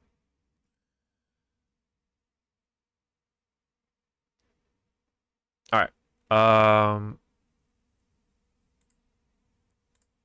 That's pretty much it on that. I wonder what I want to see fucking what's his name, like Kenshi at one point. I want to see Kenshi make it into the fray. With his blindness or before his blindness? Well, he gets blind at one point. Yeah. Yeah. So do you want him still with his eyesight? Yeah. Who will take his eyesight? I don't know, but I will. I just go over there and go, lock. Maybe in the third movie, maybe he'll make it in there and get blinded. I don't know. I mean, we still no. We did see Cabal. Trying to think. Yeah, Cabal was in there. Yes, in the first one. I still hate how they did Reptile. No, they did him dirty. Yeah, they done him dirty, dude. I was like, my husband, though. What happened? Why did they toss you off? I hope they actually give him a proper like time in the third one. Because he's not even in here as a revenant. That's a robbery and a half for Reptile. Well, if there are gonna be a third one, we're probably gonna see or a revenant of Melina. Oh yeah, that's right. Too fucking quick. That's right. I don't think they even mentioned, right, that she has a sister. No, right? They hardly even talk about Melina. Or Melina being a sister to. Again, I was like, "Oh, you're here, Where's Katana?" She's not. She doesn't exist yet. Maybe she'll make a surprise appearance. Maybe they're saving that for another trailer. Maybe. Who knows? I'm still mad ish that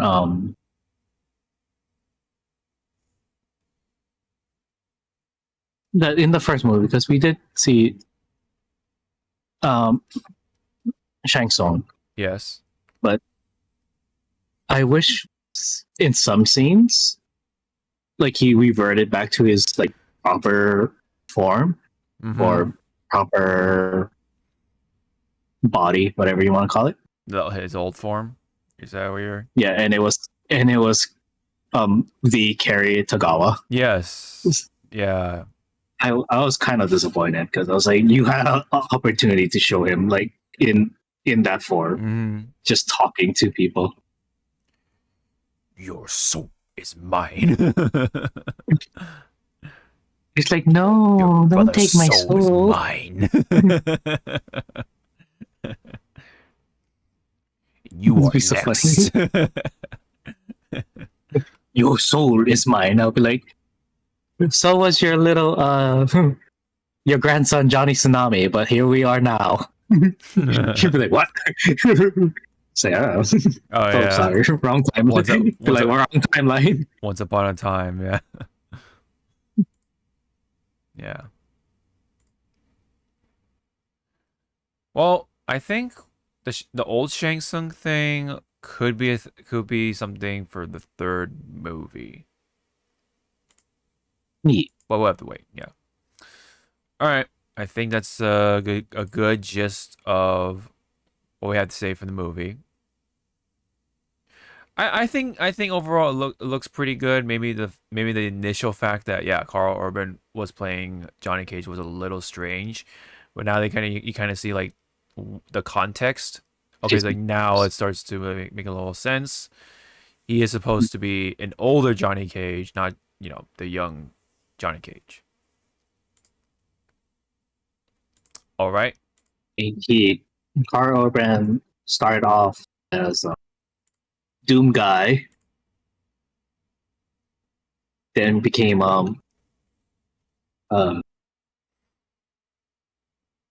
Aramir. I'm going to probably get killed for my Lord of the Rings friend. Then he was I forgot the character's name from Thor Ragnarok. Yeah, I know what you're talking about. Then he was Judge Dredd. Yeah. No, he was Judge Dredd first, then the character from Thor Ragnarok. Then he became Butcher, and then now he's here. Mm-hmm. That's right. Take sauce. I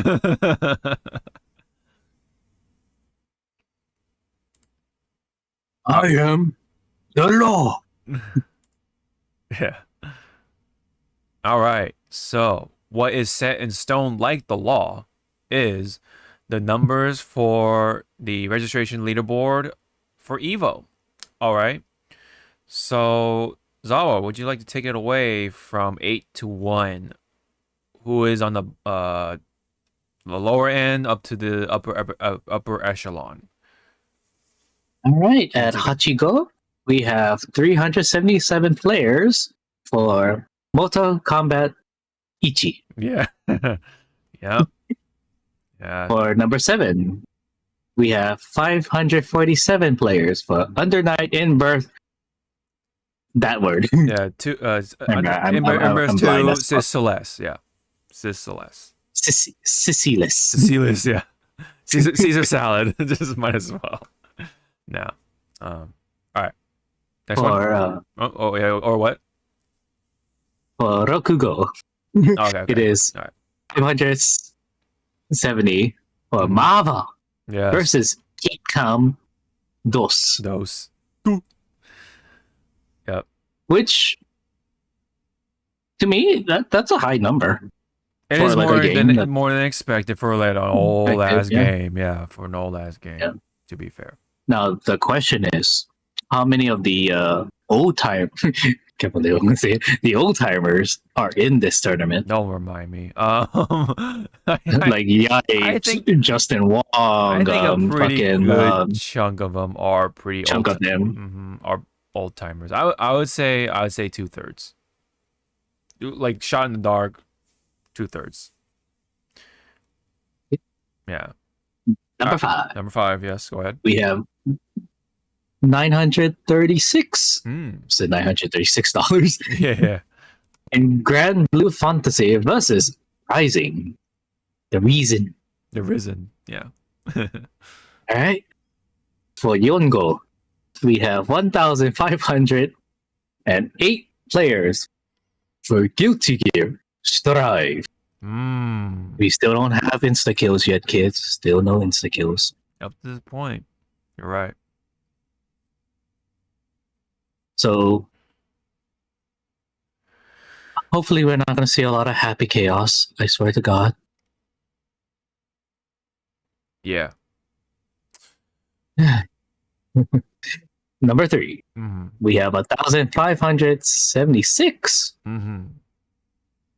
combatants for Fatal Fury. Chi of the Wolves. Yeah, the pause. Yeah. Okay. Yeah. That's actually not far off from Guilty Gear. I'm kind of surprised. Yeah. I wonder what because when is Ken supposed to come out? Good question. I think he's If supposed it's to be out after or after right at Eve, Evo time, I think. Yeah. yeah. Hold on, let me see. Well, it's like it's like in that weird release period, right? Okay, says no. oh god, white light, White. Sorry. crap. Sorry. White. Sorry. We'll go for this one. We'll go for this one. It'll be a little easier to find out. Okay. So Ken. Sorry, everyone. For those that was listening, Hawkier was flashbanging me like super hard. Okay, it still says summer 2025, so we still actually don't know. I think. Don't know. Okay. We don't. So they're at Evo they're probably gonna have like maybe a couple of arcade cabinets that does have the build with Ken. Yeah, the booth setups. Yeah. Yeah. On top of that, since Andy's gonna be out on the 24th of this month, so he's probably gonna be playable. Yeah. But is he gonna be tournament legal? Maybe. I think they're gonna give him a pass, but that's it's kind of pushing it. Yeah. He is pushing it. So they're probably gonna use like the what's it called? The version before Andy's drop, you know. Or they're just outright gonna have the current version when Andy drops, but you just cannot select him, or else you forfeit your match. I don't know about that. I don't know that they're gonna take it that far now. I think at this point, I think Ken is gonna come out right around when Sega comes out for Street Fighter 6. So I think it'll be fine. Is the point here? Imagine, just imagine. Yeah. Like to kind of like play a trick, like a joke on the players of Street Fighter. Mm-hmm. As you were saying, Sagat and Ken probably gonna come out at the same time, right? Yeah. What if in Street Fighter 6, Ken is unplayable for a week? Because it will say like he's missing or he went on a trip. Oh. That would be so kind of meta, if that's the right word for it. Yeah. Yeah, that would be pretty funny, but at the same time, all the Ken players are gonna be fucking mad annoyed about it. I'm pretty damn sure. Yeah. Yeah. But there's Akuma. You can always pick Akuma, right? I don't know. A bear? You want us to play a bear in Street Fighter? Yeah. A Kuma. Yeah. A Kuma. Sure. All right. The other two leading games, yes. In Nigo, it is 2,521 fighters to see who will be crowned for the next King of the Iron Fist tournament in Tekken 8. Yes. Indeed. So you who's can number bet your one? ass off that. Yeah. You can bet your ass off that Arsenal Nash is going to be in there. So of course, like that. That's a given. He has to defend his title, kids. Yeah, he has to defend the title, of course. And then in the number one spot, with 4,228 fighters, we have Fighter Streets Roku. I got AKA you. Street Fighter 6. Yes. Yeah. Who could have guessed, right? Who could have guessed? Yeah, with 4,228. Yeah, actually a pretty big gap because it's Jump, yeah. pretty big jump. It is a little more towards that double the amount in comparison to Tekken 8. But I'm actually kind of surprised that Fatal Fury is kind of that low around the 1,500 end because they do have the what do you call the $1 million prize money thing going on with their own tour event. And I'm sure EVO is one of those tourneys to get the points or whatever you want to call it. Like, that guarantees. Yeah, the brownie points. Yeah, the qualifying points to get in on the what do you call the big event. And like with that kind of prize money, you would expect more. But yeah, I guess it really I matters. guess it could also be like just maybe the conversion rate. Like if say you did win it, what is the conversion rate back to to your own country's currency? I don't know if that's stopping them from it because there's Street Fighter 6 with their own millions, right? So yeah. There's that one, and then it could also be like traveling expense and stuff. Again, like yes, that is a factor, but I don't know if that's something exclusive for Fatal Fury. That's why I'm just wondering if it's really down to the game itself not being fun enough, really, for it to boast bigger numbers than expected. Yeah, that's what I'm kind of curious about. Is that so? What this tells me is that you can't just have the prize money. If you want to have more entries, you gotta also have a good game. So I think it still conveys the message like, hey, you gotta make a good game. You gotta make it fun. I mean, yeah, but yeah. Meanwhile, yes, Mortal Kombat in general, I think it's been has been as low as for like the longest time in a long time. I don't think we've seen these sort of numbers getting that low in a while. I could be wrong. If any Mortal Kombat expert is out there, please correct us, inform us. What has been the lowest numbers at EVO when it comes to Mortal Kombat. I've never seen Mortal Kombat that low, personally. But in a grand scheme of things, I did pull up, or I did link the last year's numbers. Yes, right? Yes. Okay. By comparison, yes. So if you look at it side by side, sorry. Let me move it over here. If you can see it side by side like this, so we have 5,000. Yeah, we have actually a noticeable difference. You can like pull out one of the tabs and make it into a small window instead. Well, if I do that, then you can't see one or the other though. Either way. Oh. Yes. Oh, you know what? You know what I can do? Okay, I can try something. I'm gonna make a real quick like sheet or something. Sorry. Make a quick document or sheet. Give me a moment here. Let's use Mount Rushmore for now. Sorry. Yeah, fuck it. Yeah, fuck it. Then what? See. I'm like flashbanging Zawa here, like left and right. Okay.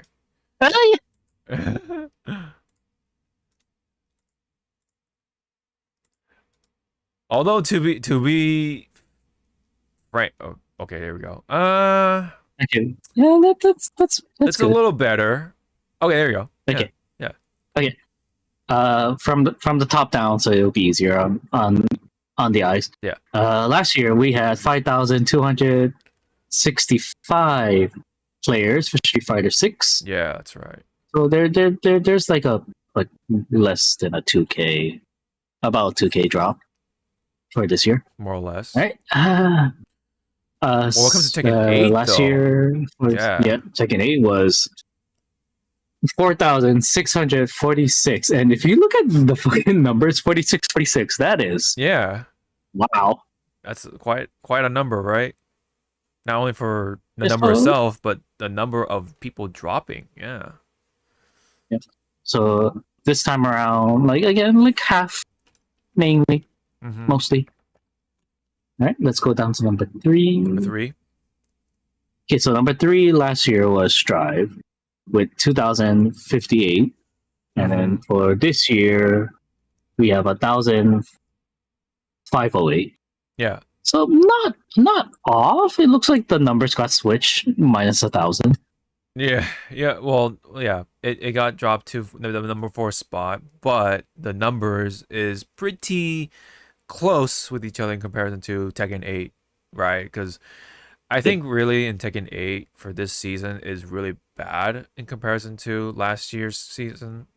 You know, especially with the whole like thing about with the weird balancing of the characters and whatever's going on, whatever's going on in that season right now. Like, there's a meme with like Michael Murray, like a green screen with Michael Murray like doing some like he was doing some shadow boxing or something. I don't know what's going. I don't know what the context of that was, but they're like making memes out of it. Yeah. So I saw that. So it kind of conveys the message of like, yeah, we don't like what you're doing with the game right now, so we're just gonna not play it seriously. So that's why you kind of see this number right now, which kind of hurts a lot for Tekken 8. If you think about it, yeah. All right, sorry. So for number 4, well, number 4 was Grand Blue Fantasy versus Rising with a 1,377, almost fucking lead there, kids.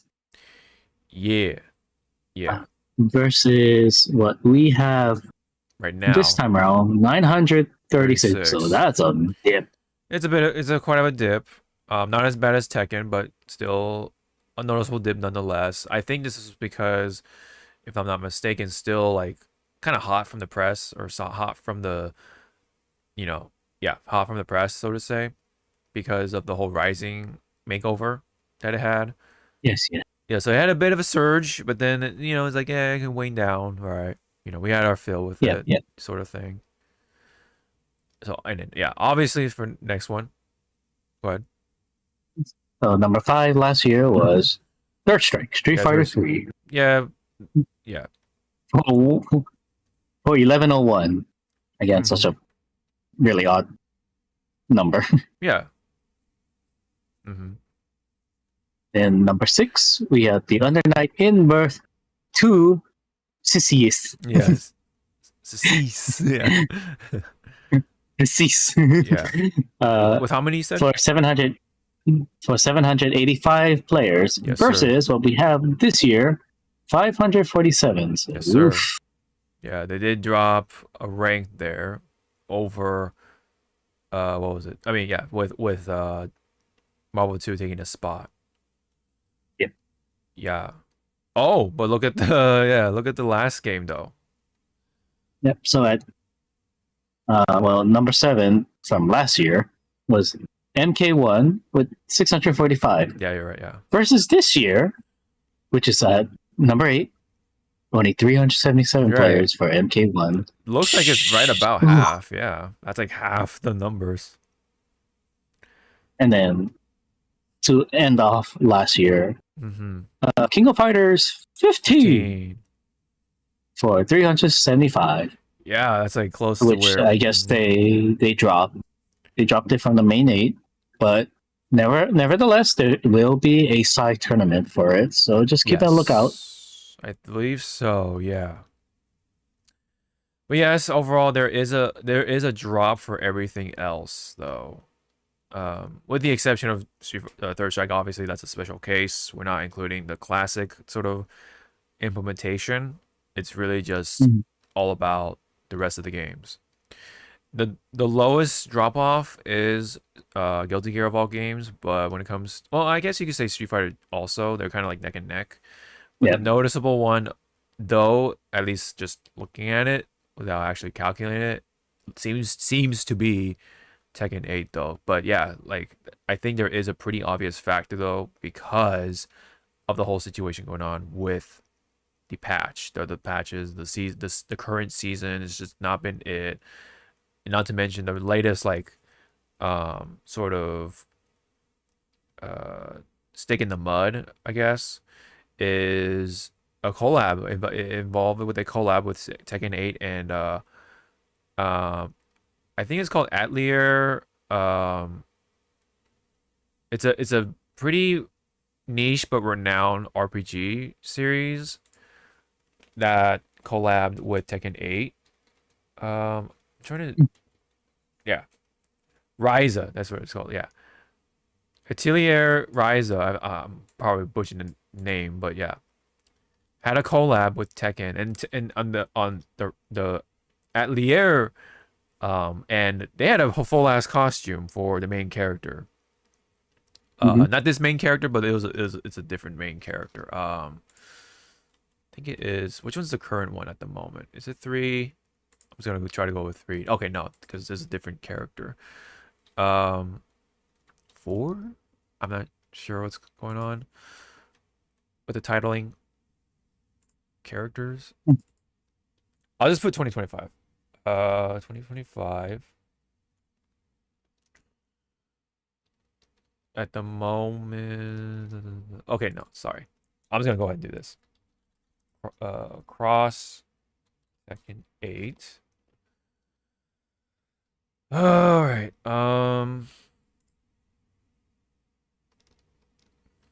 Yeah. So you could kind of see the artwork. All right, you can get an idea. And then if you look at Atlier's end, you can actually see. God damn it! What's a fucking screenshot for it?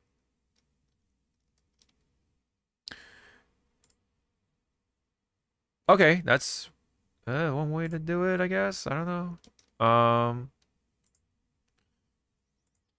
Okay. I guess that's it. That's one way to do it. Okay. So you get this Heihachi slime thing for your like the skin. I'm not familiar with this stuff, so oh they're doing they're doing the parody, yes. Tekken. Oh, that's funny. Okay. Oh yeah, god damn it. Did they actually not do it still? Okay.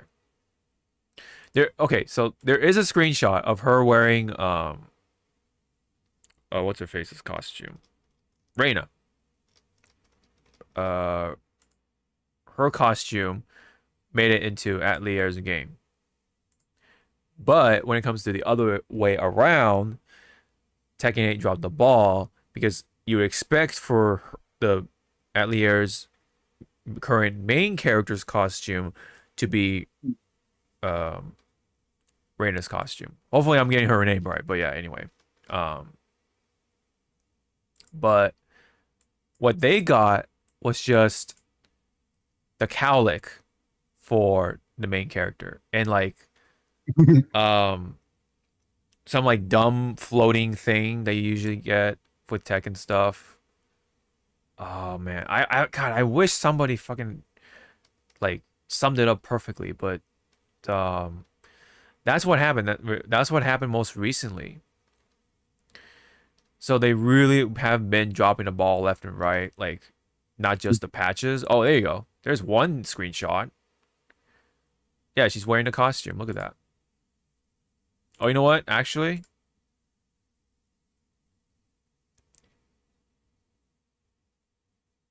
yeah, it says they're not happy with the the collab.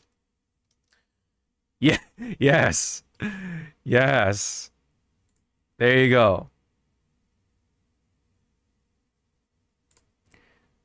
So this is what they got. The Atelier people got her costume. Look at that. That's a full on ass skin, right? But this is what Tekken got. Mm. It's just it's just a little cowlick.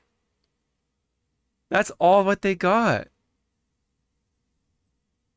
And this little slime thing that floats around. That's all they got.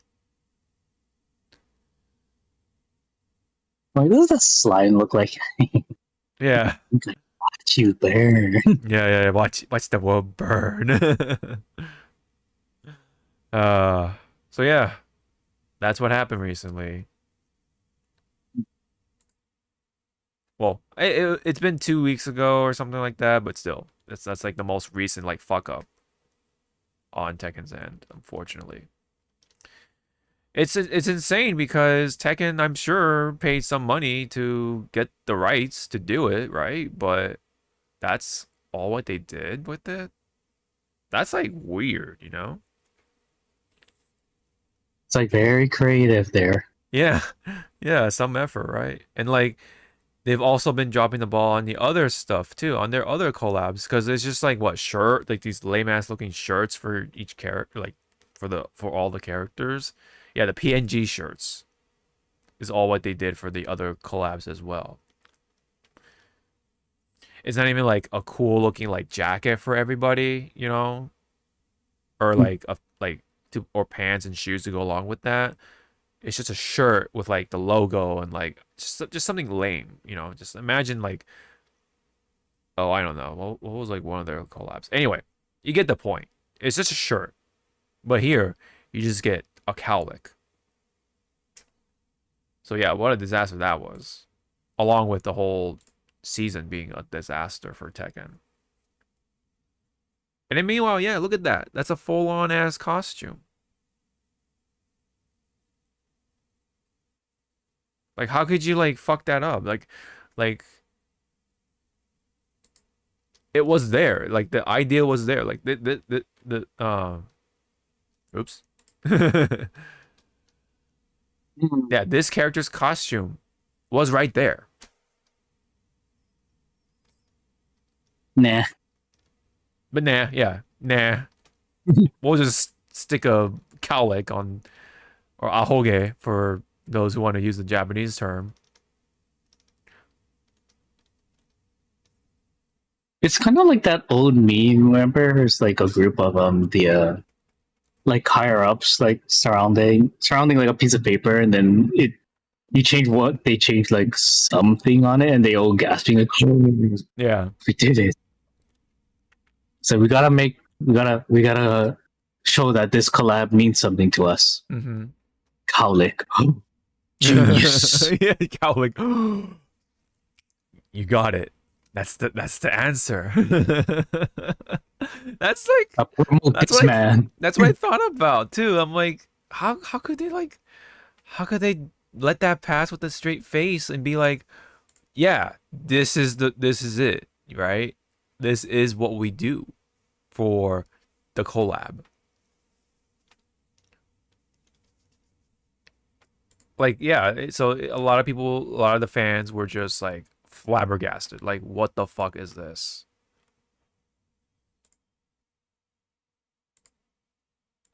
I mean, I can imagine the dev team for Tekken right now are just like in hot shit right now, and or just a while back, whatever, ever since. But shit, man, you hate to see it. You hate to definitely see it. That's all factoring to why we're seeing this happen. This is why this is happening,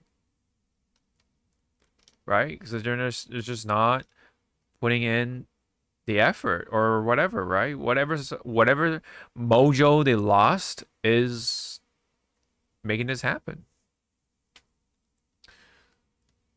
So it definitely sucks to see for Tekken 8, because I mean, you know, I like Tekken. I like playing Jack, you know? I like to fuck around with King for a little bit, and like and you know, my other boy Dragunov, but right now they don't have a pretty good reason for me to come back to. I'm just like, all right, you know, whatever. Whatever with it, man. I'm like busy. I'm at the moment busy playing Uma Musume right now. That's like the new hotness with the gotcha stuff at the moment. And yeah, meanwhile, Tekken's just fucking up, man. They just been fucking up somehow. So yeah, people like Harada and also Michael Murray are just like under fire. I think more on Michael Murray. I think he has a bigger target in his back. I think what it is just a bias because they think, you know, oh yeah, Harada's like a cool person, you know, he's like very respectful of like these cultures. He wants to learn this and this and that. He asks all these like formal questions like, oh, why is this happening? Or what is the phenomenon with the Waffle House? Like, you know, like that kind of like, yeah, you know what I mean? But Michael Murray, like from what I've heard, like he just blocks people on Twitter for, you know, for his reasons. I don't know, but that's what gets people aggravated and all that stuff. So I think that's a part, right? All factoring into what we're talking about right now. So, yes, but overall though, it is a noticeable drop for whatever reason. I mean, maybe, you know, maybe it is just too expensive, right? To go to EVO now. Like, man, have factoring in all the stuff that we've been, you know, trying to plan and like buy and all that stuff. And plus, you know, of course, the badge registration and like the hotel stuff nowadays. It's fucking expensive, dog. In comparison, before 2020, it was fucking dirt cheap in comparison, man. Like EVO, like last time I paid for EVO, it was like $69, literally $69, the 69, right? And then like yeah, maybe the EVO, the what do you call it, the EVO Sunday final ticket, 120 whatever bucks. Who cares? Fuck it. I mean, I didn't go. I don't think you went, right? The last time or whatever. We all just stayed at the Airbnb or whatever and fucking watched finals on TV. But still, it doesn't change the fact that it was cheap, right? For most of us. And not to mention, nowadays, from what I've just discovered recently, you have to pay a fucking parking fee per day at a lot of the major hotels, including the Flamingo. It's crazy. Yeah. It is absolutely diabolical. Like, brother, man. What are these times right now? What is this decade? It's such a insane contrast of how much more expensive shit is. And like the boundaries that the what do you call, the people who put these rules into place, or like whether it be like the government of Vegas or I don't know, but whoever is running all this shit is just like just trying to get away with all this stuff, and just yeah, of course, like and then like yeah, games are fucking expensive, like the monetization, everything just costs so much more. It's so insane. And on top of that, yes, we do have the tariffs, all that fucking whatever, right? But god damn it, man. Vegas is now just like, to me, like just another trip. It's not dirt cheap anymore. That's why a lot of people were able to go to Vegas like easily. But I think people still like to go to Vegas just because, but they have to be aware that it's way more expensive. They have to be like aware of that. But has your plane ticket cost you any more or less, like over the years? Do you notice any changes, Zawa? Or just going to EVO, or just going to EVO. Let's just keep it at EVO. Yeah. See how much my stuff was last year. Yeah. Pull out the receipts. Yeah. No, not the BD receipt. Okay. Yeah.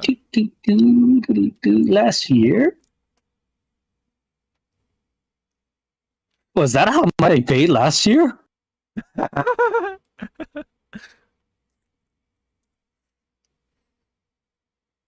Wait. When was this made? Yeah, last year.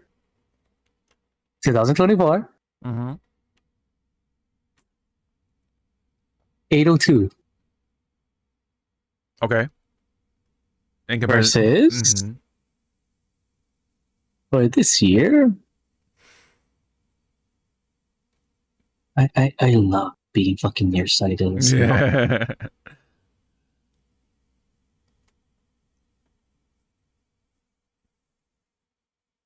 There you are. It's like, what the fuck is it? Versus this year, 690. Yeah. Okay. So in this case, okay, so the plane actually isn't changing all that much, more or less. But you actually got a discount, or not a discount, but like you actually paid less this time. Yeah. But yeah.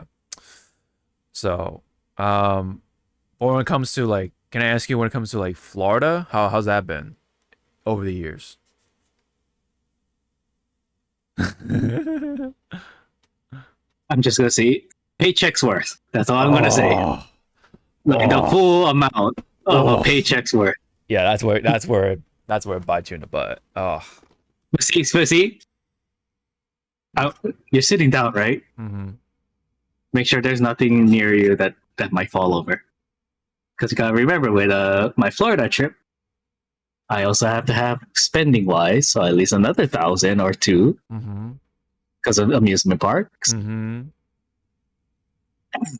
Plus another 1,000 because I'm an expensive bitch when it comes to like going out to eat at restaurants. Yes. Dude, this man's gonna find out how rich bitch I can be. Well, you guys will be like ordering, like something that'll be like $30 or so, like a good amount. Decent meal, like a good decent meal, yeah, but you're gonna see my dumbass. Okay, can I have your $15 Caesar salad with I guess I'll have a filet mignon with Wagyu filet mignon with the truffle sauce, the white truffle sauce. 2 lobster tails and maybe 1 margarita. Make that 3 margaritas. Oh, how much is my total alone, sir? That is 300. Baby shit. Baby shit. Oh yeah. Yeah, you would be like, give me your finest wine. And I was like, I see that your finest wine is like $95 for a bottle. One glass. One glass. Fuck, if we had money, I think I would have made us reserved us a table at the Gordon Ramsay Hell's Kitchen. Hell's Kitchen? Oh yeah. And I looked at the menu because it's a pre-course meal, blah blah. Oh, okay. So you'll have your appetizers with the entree and dessert. Dessert, yeah. All in one. Hold on to your ass. Ooh. $250 per person. Ooh. Oh. Like if we had the money and if we wanted to be bougie, I think bougie as fuck. Yeah, man. Oh my god. It would have been like that one and done. But my coworker said that if we want to, depending on the day we go for the buffet, they said like at most it's like $50 to $85 at the Caesar Palace buffet. Oh. And it's yeah. And they said that it's one of the best buffets on the strip because it has everything. Oh. And I don't know if it's still true, but they said that they constantly try to have the shit fresh. There's nothing like sitting there for like at least an hour. That's cool. That's cool. So I'm like, that sounds nice, but I'm not really a buffet person because it'll be like I'll eat only like 2-3 plates at most and then be done. I try to like make the most of it, but yeah, I can't do the buffet. I mean when I'm I'm already there with like a bunch of people, then like okay, yeah, I'm gonna make the most of it. But like, I don't go in my own terms. Out of your way. Yeah, my own way for a buffet. You know, the last time I went, excuse me, I went to Wicked Spoon, and that one to me was like 54-ish. It was actually like a steal, I think, at the time. That was like back in like 1918, I think. Yeah. Sorry, go ahead. Like, I was gonna say, like, if we were gonna eat like buffet style, I would try to find like a fucking like Korean barbecue, you know, grill your own meat and just do like the 1 hour, like 1 hour all you can eat. Yeah. Fucking just do that. Yeah. And just call it a day, because at least with the all you can eat we can share. Yeah, we don't have to be like, okay, we gotta like we gotta divide this like all carefully. No, like we just go at it, you know, like for like the whole hour. Yeah. Yeah, and just go like, okay, and if they do sets, which set do you want? Set B? Do you want set A, B, or C? Yeah. Whatever has a bulgogi and the what do you call it? I was like, the bulgogi. That's all what we're ordering. Yeah, bulgogi, and then can we get more bulgogi, and then can we get more bulgogi? And then the brisket. One brisket. Would you be saying, how many bulgogis do you have right now? We have like 50 pounds of it. Okay, can we have half of that right now? He's like, I'm sorry, sir. Can we have half of it right now? Yeah. We have half of that. Here's a $50 chip. Here's a $50 tip. Now go. Yeah. Yeah, but yes. Point being, going to EVO at least. Let's just keep it focused on EVO. It's mad. It's expensive as fuck, kids. Yes, it is expensive as fuck now. It's And also with Sony doing that underhanded, like last minute, like here you can have this out of the tickets out of the discount. It's like, yeah. Same with the Chipotle stuff too. Yeah, that also came in pretty late as well, unfortunately. So excuse me. Yeah, it actually pays. Well, actually, if I think about it, I think it was just about the same if you do the early bird special versus just like getting a discount from, like, let's say your favorite content creator, you know what I mean? Like, or, you know, whether it's Sajam or Max or whatever, right? You know, because it was about like 21% or 20% more or less. So yeah, that's yeah, more or less. Yeah. So I think the early bird special is right around that 20% discount. So it's just about the same-ish. So I don't know. I guess it really depends on like the year to year or case by case. But man, over the years, man, it looks fucking expensive, dog. It looks whack. Yes, it is whack. Yeah, man. No kidding.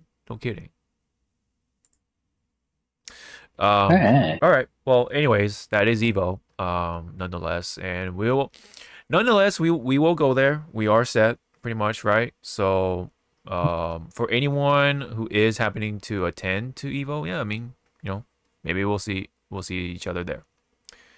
All right.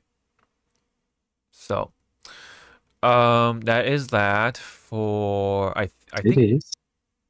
Let me see. I think there was one more. Oh no, we're good. We're good on the fighting game stuff, so we can go straight into the front line.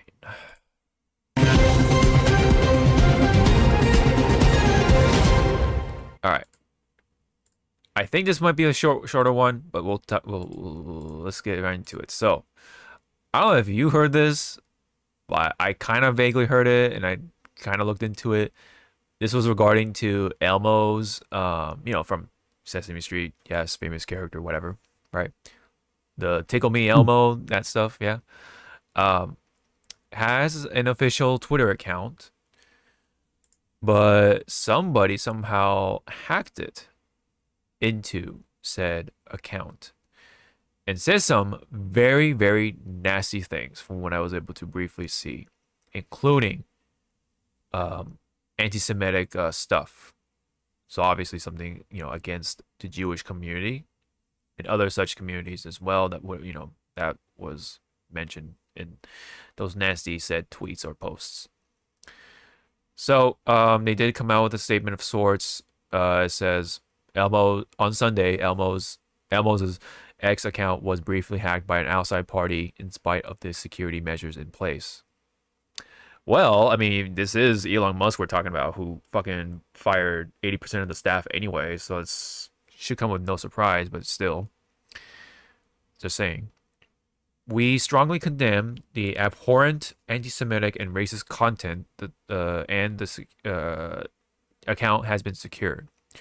These posts in no way reflect the values of Sesame Workshop or Sesame Street, and no one at the organization was involved. So it was completely like, I guess, some nobody, some random stranger, I guess, from whatever, saying all those things.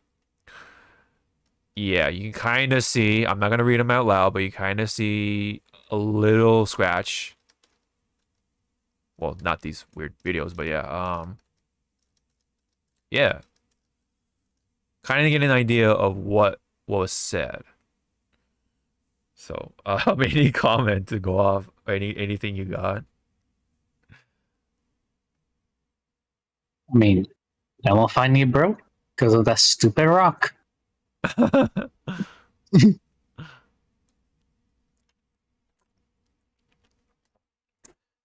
Imagine, right? Yeah. Of all the things to happen up to this point in this decade, in this wonderful decade, Elmo's account gets hacked and goes on the fucking anti-Semitic / racist rampage through posts. You think you've seen it all, but no. Life has so much more to offer. Crazy. Absolutely insane. But as someone who has grown up with the Sesame Street, of course, I've had my fair share of Big Bird and Oscar the Grouch and Cookie Monster and everything. Yeah, I mean, this is such a like a sucker punch almost, right? Mm-hmm. It's just like, bruh, why? Of all the accounts to hack, you had an opportunity. You had a moment of just like, I can hack into any account. I'm just assuming anyway. This is all just, I'm straw manning or whatever. What do you want to call it? I'm just being hypothetical or whatever. Mm-hmm. Maybe hyperbolic. Anyway, you had a moment where you're like, I can get anyone's account I want right now on this God forbidden fucking website. It ain't gonna be Elon Musk. It ain't gonna be, any of the big grifters right now that you see on this godforsaken site. It's not, it's not like someone like, Johnny Somali or something. Something, what name that person they don't like, right? No. Yep. It's gotta be Elmo. Of all the things, it had to be Elmo.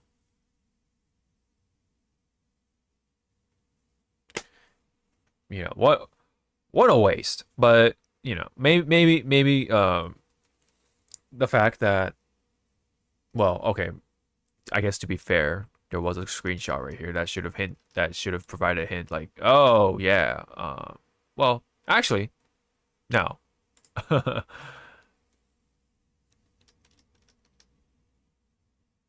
That person had incentive to also go to Elon Musk's account, if that how it works. But anyway, of all the counts, point being, it had to be Elmo's. Like, what the fuck?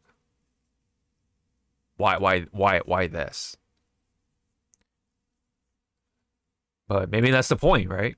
Maybe that's how you get people's attention. Maybe. But who knows? All right. So that's pretty much it on that one. Thankfully, that was the only like frontline type of stuff that I saw anyway during the past week. So we can now go into the ZZZ Talk. So I'm gonna just go ahead and play this. The games portion. Yep. Okay. Zawa, now you can open the can. How are you feeling about 2.1 so far? Where's that? I don't have that gift. I was gonna show the Rocket Raccoon gif of him saying, What? What did he say? I was gonna show that Rocket Raccoon gif of him saying, You're cutting off. I can't hear you what you're saying. I think the what do you call the noise canceling is canceling out your noise that you're making. I'm just going. Just type it out. Just type it out. Yeah.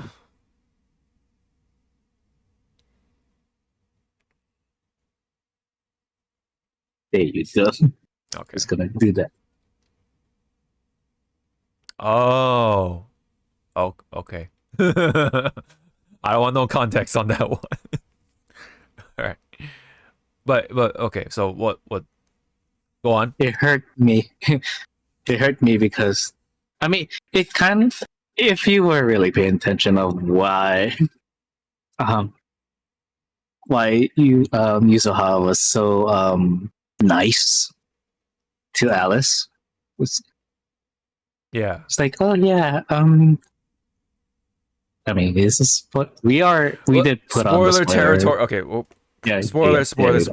Okay, all right. Slap that shit off. Yeah. Why do you have this? I'm the reason why your daddy went bye bye. Yeah.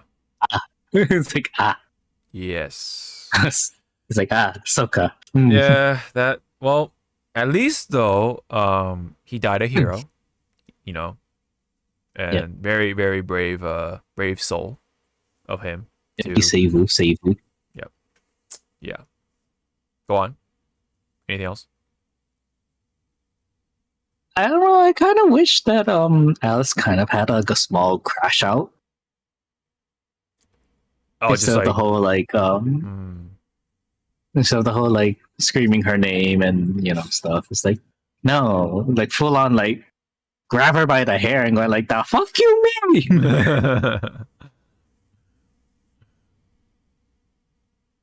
Martha, why do you know that name? Why do you say that name? Why do you say that name? Like fucking Batman, Superman. But speaking of Alice, though, what did you think of her? What do you think of Alice? Preppy bitch. Sorry, what? Preppy bitch. Oh. But then again, when you do see her throughout the story, it's like, oh, you are shy, preppy bitch. Uh-huh. Like I kind of was more interested in the dynamic between Yuzuha and Dog Daddy. Oh, Kamano, yeah. Yeah, Kamano. Yeah. Because every time Kamano was on screen, it looked like he was just done. Yeah. With Yuzuha's shit. Yeah, he's basically kind of like, yeah, this is kind of how she is. It's like, is she always this loud? Yeah, yes. What she's actually trying to say, that yeah, he actually kind of said that at one point. It's like, Kamano, blink if you are held hostage. Blink seriously. It's like, save me. Yeah. It makes you definitely wish he was able to stick around to the very end, but he what do you call? He was a meat shield. He tanked it. He tanked those hits. Yep. And yeah. At one point apparently he was coughing up blood. So yeah, it seemed like it was pretty bad. I thought Alice was pretty based. She wasn't just like this, scaredy little cat or whatever, like whatever. I mean, she has those moments, but when it comes, she has moments. But when it comes to when push comes to shove, she definitely like like steps up to the plate and like gets shit done. So what I definitely liked about Alice personality wise. I'm kind of glad that she wasn't just like an annoying character that's unlikable. And it's of course the same with Yuzuha. Like she's not a complete shithead or goblin energy kind of prankster by any means. I thought the whole thing about like, oh, I'm the sole survivor of the what do you call it? Like the group of children that were experimented on and such for antibodies or whatever it was. Yeah, it was like antibodies to help purify the porcelain fast or whatever, or like a way to purify in such a way. Yeah, that was like pretty significant, I would say. I was like, oh, whoa, man, wow. But yeah, I mean, they've already like they were already put that writing on the wall kind of thing, and I didn't realize it until, well, obviously the big reveal. Like, oh, I'm a princess from the Dragon Palace, blah blah blah, that type of stuff.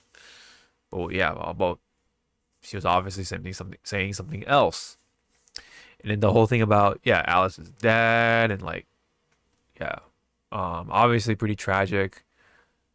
It's always like gotta be about, oh, one of the parents died, like Miyabi's mom dying, and she becomes what do you call it, an ethereal or whatever, or almost she did, and then she had to kill her, I think. But her dad is still around, right? Yeah, they just wanted to Disneyfy. yeah, kind of. They took Disney route on that one.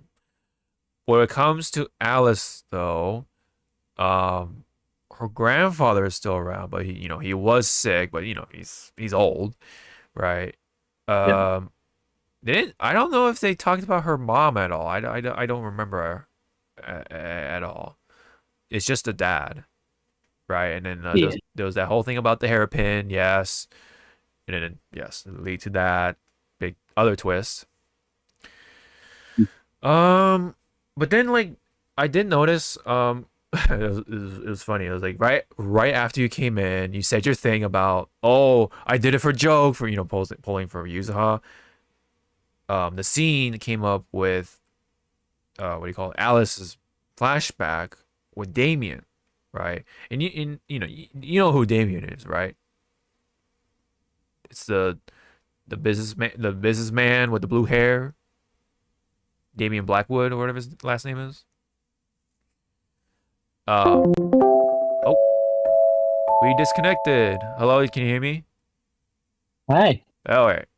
I was asking about Damien Blackwood. Do you remember him? Yeah. Okay. So there was that scene with him talking to Alice when she was like kind of I don't know how many years ago was that, or was it recent? I don't know. But yeah, like it's weird because in that scene, Damien was like a complete shithead. He's like a complete piece of shit. But because he's like, oh, I hope nothing happens to your grandfather. But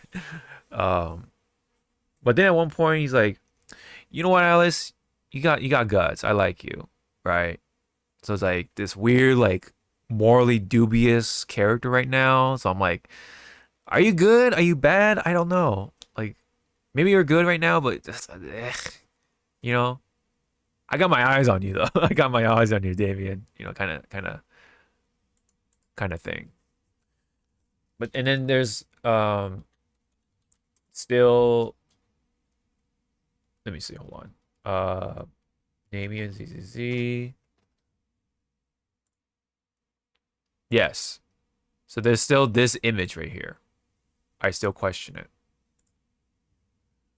Like, what's the context? Like, is he going to be playable, or is he just like a important NPC? Like, because this is Damien. Like, no question now at this point. This is Damien. He's got the. I believe he has the earrings, right? Oh, I guess he's missing it here. Oh, interesting. He's actually missing the earrings. But the hair is very similar. Maybe they took him out. I don't know. But anyway, the eyes are the same though. The eyes are absolutely the same. So this has to be Damien, right? So we don't know what's going on here. We don't know what the context of this is because this is from the 2.0 reveal trailer or whatever you want to call it. And he's with this rabbit Theron or whatever this is. Slated to be named Zao. So we don't know what's going on. Like are they evil? Are they good? Are they anti-heroes or something? I don't know. But he's wearing a suit. Looks like he has some sort of like combat experience maybe. I don't know what's going on. So that's why I'm like, okay, Damien, what the fuck are you? Are you a good guy or a bad guy, or are you just like an asshole businessman that happens to be like kind of good? I don't know. Any comments on Damien? Do you have any thoughts? Anything to say for Damien?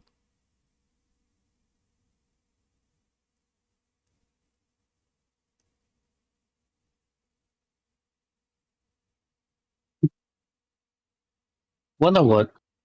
Because at the moment he's just now gonna be running things in the background. So what is he? What Yes. with this shot? What is he? What is your purpose? Yeah. Did you find something, or did she find something and she told him like, yeah, right there, look, Yeah. it's a thingy. Yeah. The thing. It's a pretty shiny. Yeah. Yes. And then you know what? Somebody pointed this out. I'm like, I somehow didn't even notice, but I want to find that screenshot of the story with Damien. Hold on. Shoot. 2.1. Oh yeah. I think that's perfect. Well, ignore the text. I think it's like a different language. But look in the background. Like look at his bodyguards, right? He's got a bunch of Therons. So yeah, obviously right now the meme is like, oh, he's a furry. But yeah. Yeah. Leave him alone. Yeah.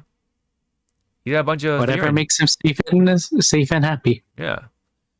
He's got a bunch of Theron bodyguards. That's interesting.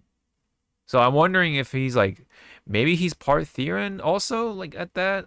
Like he has like what, like an eighth or something, or quarter Theron blood in him, or he just happens to be, I don't know. Maybe he was adopted by Theron parents, and maybe he feels safe around them more or something.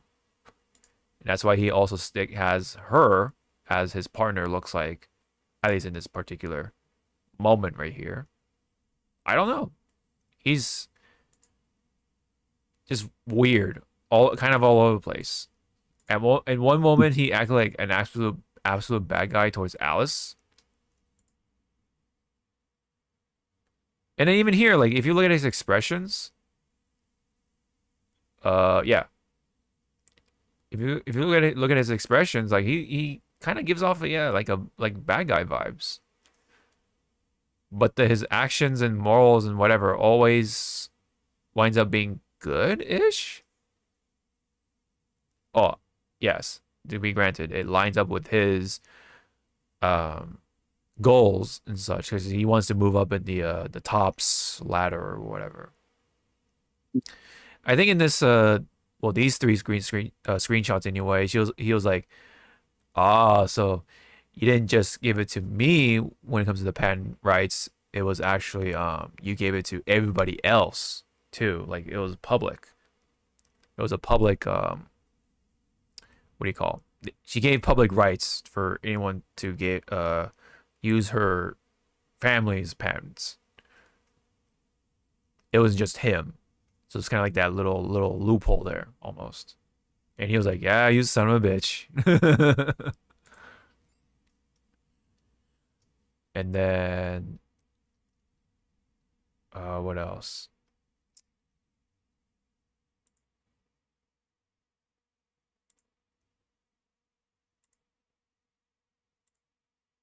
Oh yeah, yeah. There's this screenshot right there.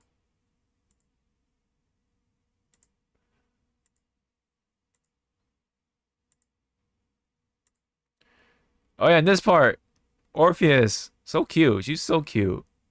She's very adorable. Look at this shit. Yeah, look at this shit. Look.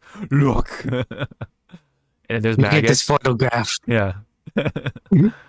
There's Magus, right? This. With Isolde, right? And what do you think of Isolde? What do you think of He her? was way too casual with that child in the alley Oh yeah, right. with the gun, with the play gun. It's like, let me see, pink. Yep. Okay, a real bullet's gonna fly your way if you don't come out of the shadows. It's like, Yeah. she's like, I'm sorry. Yeah. Yeah, and she's a colonel within the Obel Squad. That's really cool. I thought she's gonna be a bad guy at one point. I'm like, ah, shit. But yeah. Although, I did read some things, and let's just say I hope they're not true. So anyway, I'll leave it at that. All right, so, but Orpheus, very cute. That's definitely one thing that doesn't change. Very, very cute. And then, yeah, so the Obel Squad came in, including her, and even of course Seed. So how are you feeling about Seed? Because of the spoiled territory, I am indifferent of Seed being a chick. Yeah, female. Because Right. we don't know if it's a human piloting the mech, Yeah. or it's, hey, guess what? Maybe they're referencing Ghost in the Shell. Maybe it's a fucking, something like that.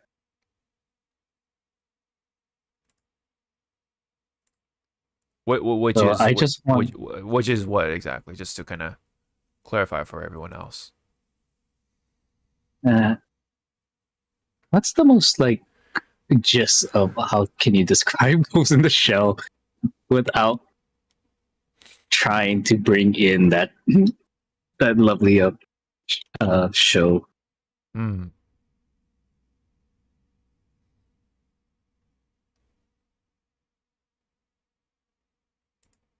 I think it is probably an AI, Uh-huh. or it could be. I guess I'll bring in the actual Ghost in the Shell term from the anime or manga. It could be a individual's conscience or their soul in the body, just trying to live on, or do its work. So sort of like what Chingy is then, in a way. Yeah. Yeah. Okay. Okay.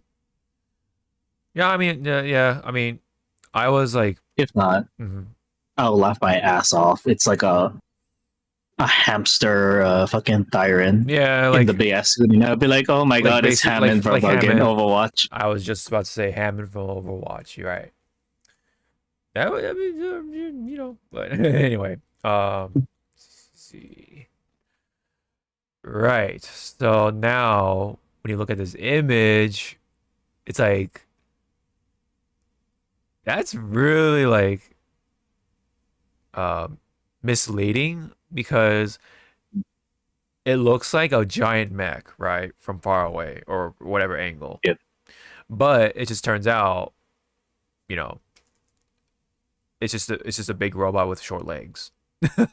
so she's actually in the same plane, if that makes sense. If they're in the same like what do you call distance. They're within a similar distance of each other. It's not like, oh, Orpheus is right up in this as the subject and Seed is in the background. No, they're in the same playing field, so to say. And you know what's funny though? When you look at Seed's proportions, see, short legs, big arms, stuff in the back going on, like whatever. She actually has similar proportions to like Jack. So I'm like, oh shit! Like if she plays like Jack, like oh man, that's like that's the cherry on top. I want to pull for this character, you know. I hope this is like the normal form when she's fighting. Like, I hope it's not like the pilot fighting and then oh this is the alt or whatever. You know what I mean?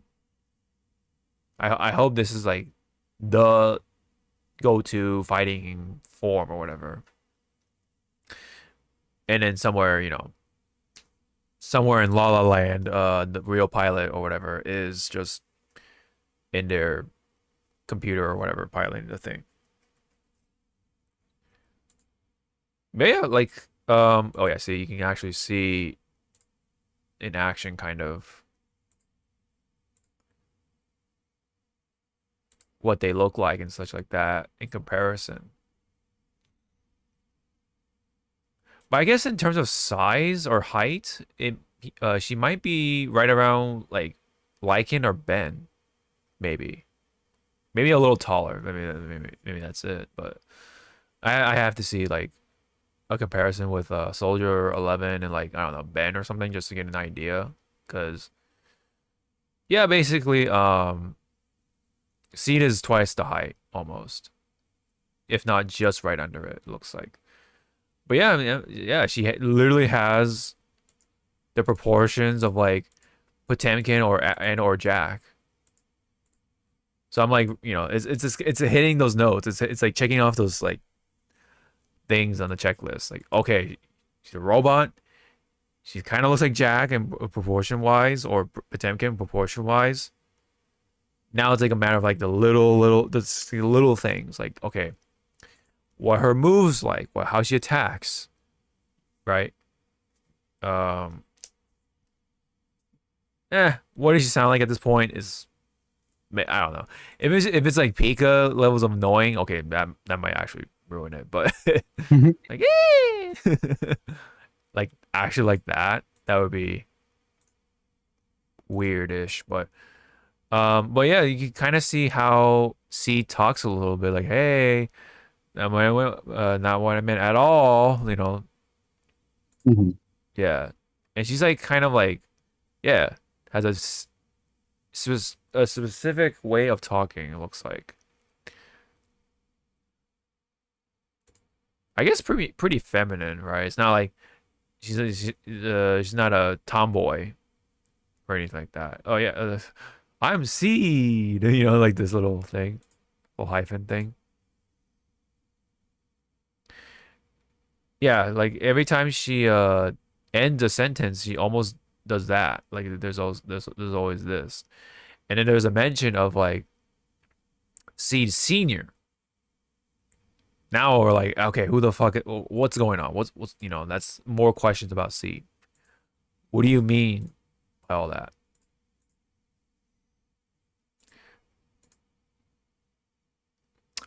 Yeah, and then even this proxy answers, hey, or asks, are you piloting this mech? See, Senior, not quite right, but not wrong either. Exactly.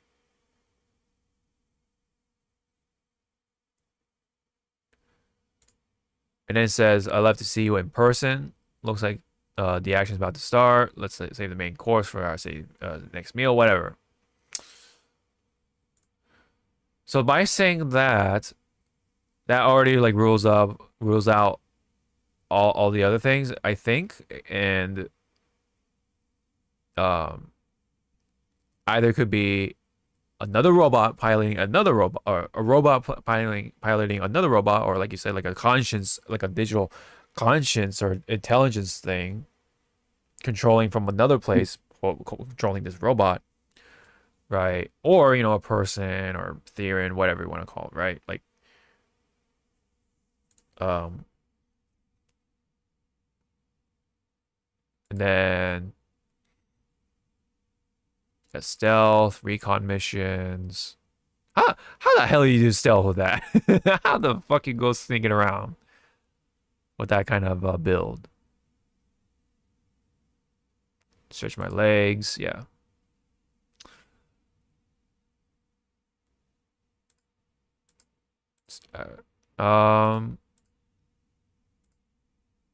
That's essentially what we were able to get out of Seed in this particular scene.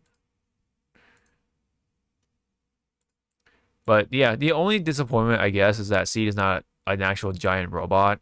It's just a big robot. But that's fine because, you know, yeah. So again, this was very deceptive, very, very deceptive.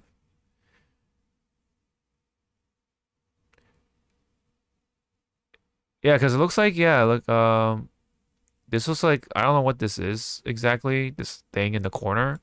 I'll just try to see if I can blow it up. Okay, I guess not. Okay, there we go.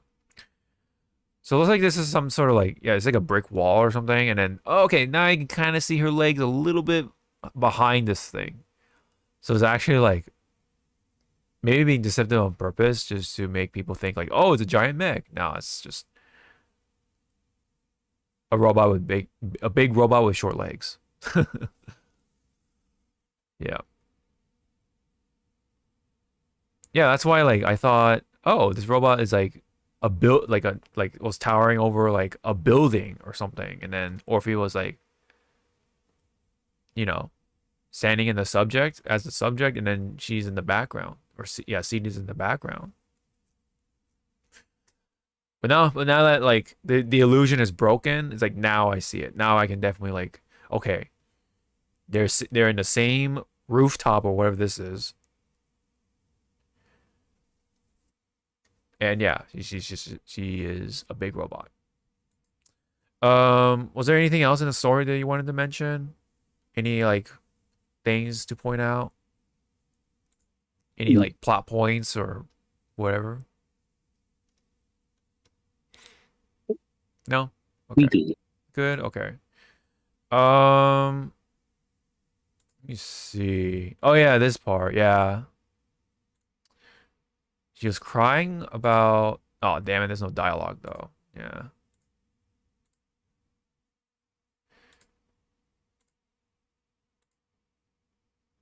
But yeah, you can kind of get to see... You see, like, he's kind of being an asshole, right? Like, in this particular scene. This was right in the beginning. Yeah. Yeah. That's why I'm like... Yeah, and then she, you know, yeah, look at her. She's like starting to get pissed. Now she's sad, like... Like, what do I do? You know? And then, yeah, there was this part right here. Yep.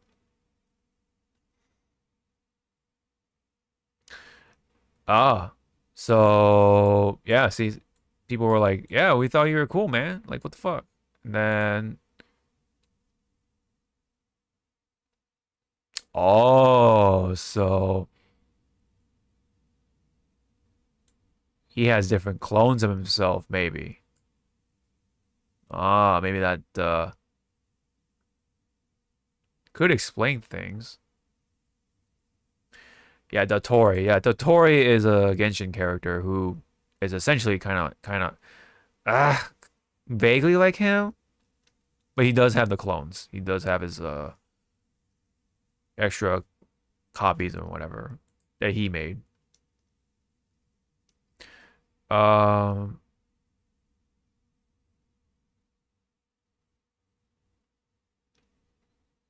me see if the yeah someone pointed out, yeah, he must like Therian bodyguards didn't expect him to appear so intimidating. Still wondering how he ended up working with Zao in the season 2 trailer, assuming she actually is a void hunter, as some people speculate.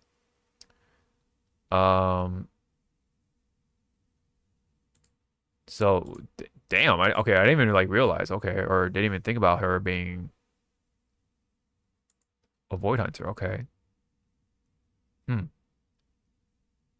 Did you think she was a void hunter by any Stretch. No, right? Yeah. It was mentioned in one of the Bella quest lines or trust events.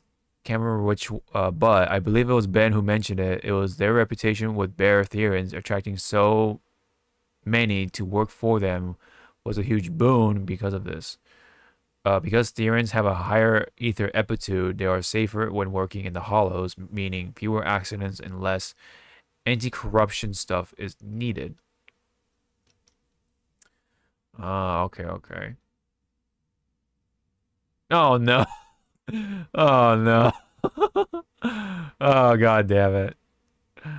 Uh why Ooh. Damien and his body oh his guard dogs remind me of this. Oh god no. Damien pretending to be a villain, surely.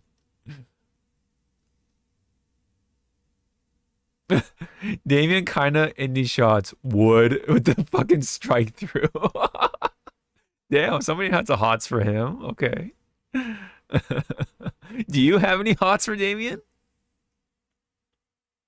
No. No.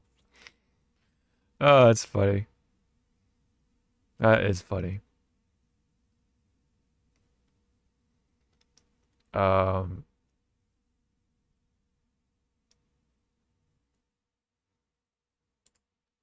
yeah, nothing much else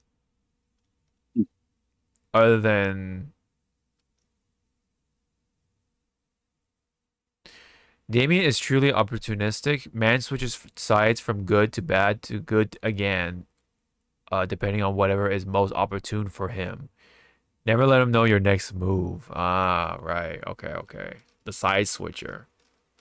I see. I can kind of see that. I can definitely see that.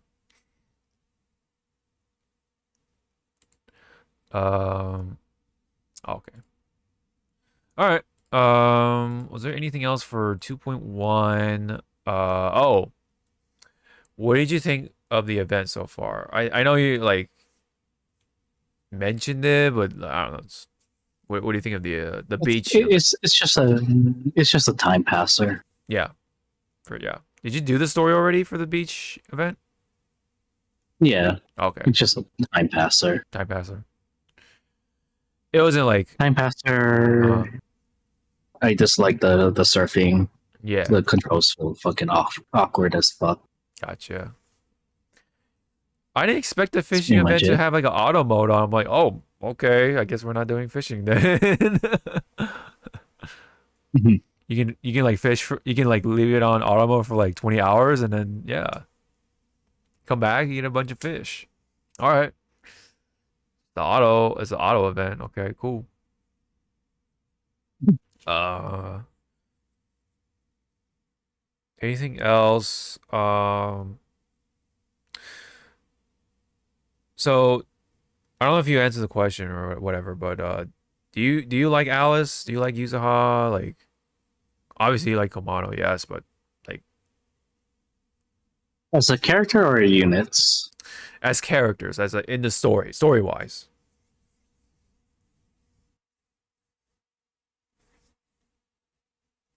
For Yuzuha, she's alright. Yeah. It's just that again, her whole interaction at the later half of the chapter, kind of sums up stuff, but it was to me like again when you connect the dots, it's like okay, yeah, there Yeah. it is. Mm-hmm. She was a science baby. Yes. Science baby Uh, indeed. for Alice's case, I'm like, Jesus Christ, your dad was stupid for bringing you there.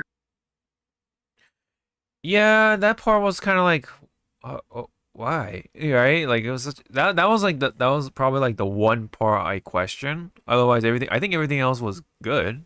I thought that might have been the one like, okay, why? You know,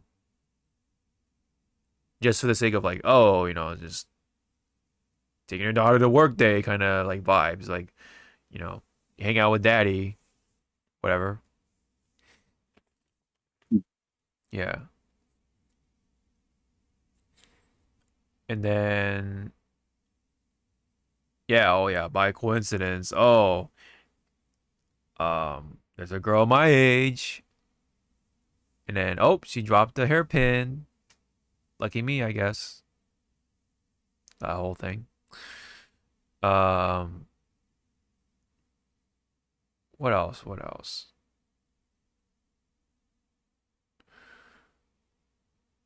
Um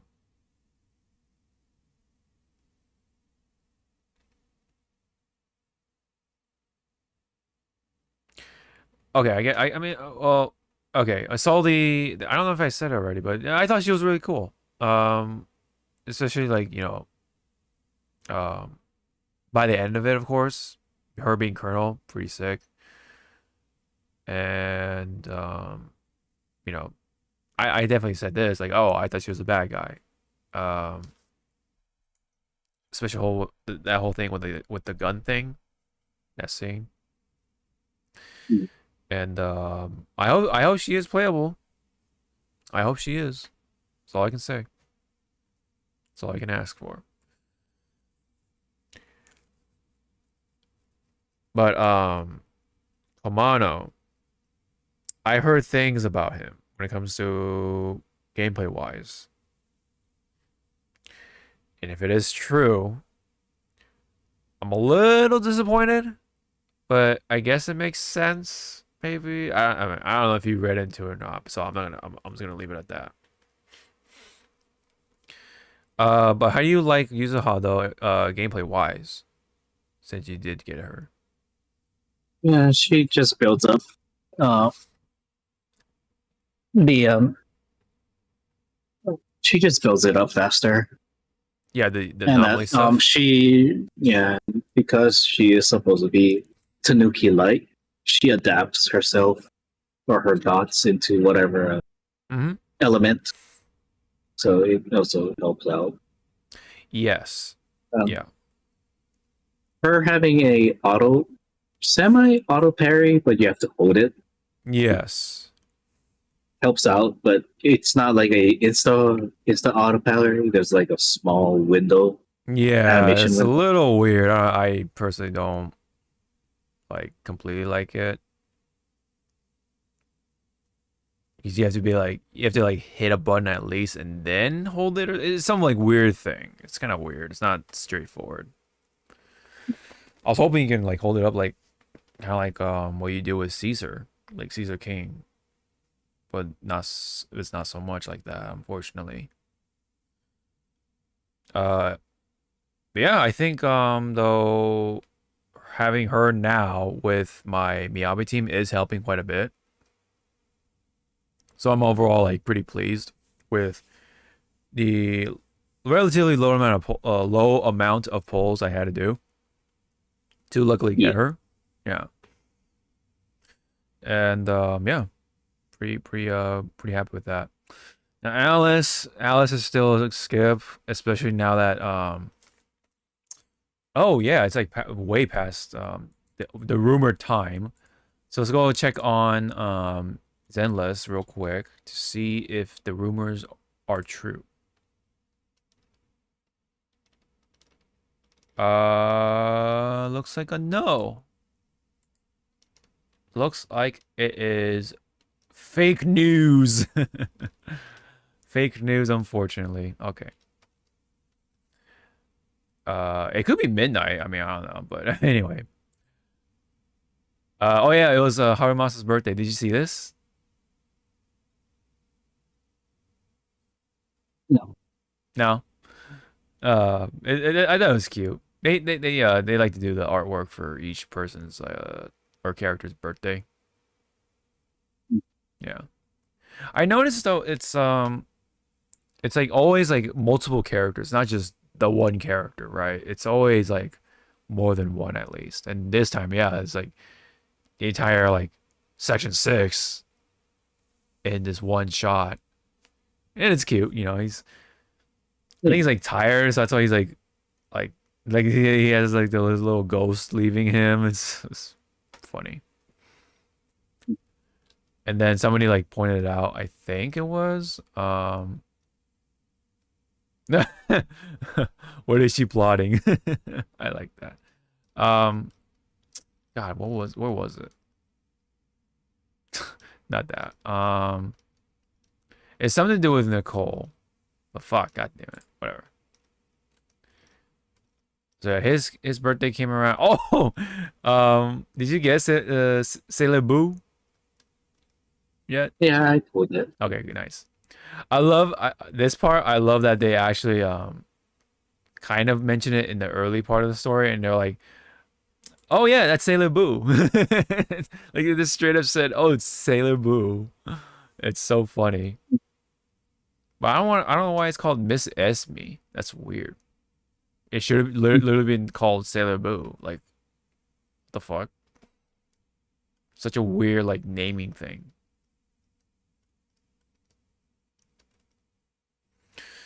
Yeah, I think that's pretty much it. There's no drip marketing today, unfortunately. Damn. I was hoping so that we can like take a look at two of the alleged characters. Oh, what did you think of the sorry, what did you think of the I forgot the name of that boss was. Or two bosses, I should say.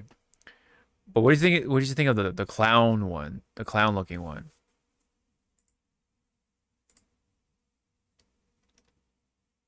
Too easy. Too easy. He Too actually easy was as a boss fight, but design wise, it could have gone a little bit more creative. Uh-huh. Right. He was actually kind of fucking me up because I was trying to do the parry thing with Yuzuha, but I was like just kept messing up the timing, so he just kept plowing me over until I was like, ah, fuck it, all right, I'll just play seriously now.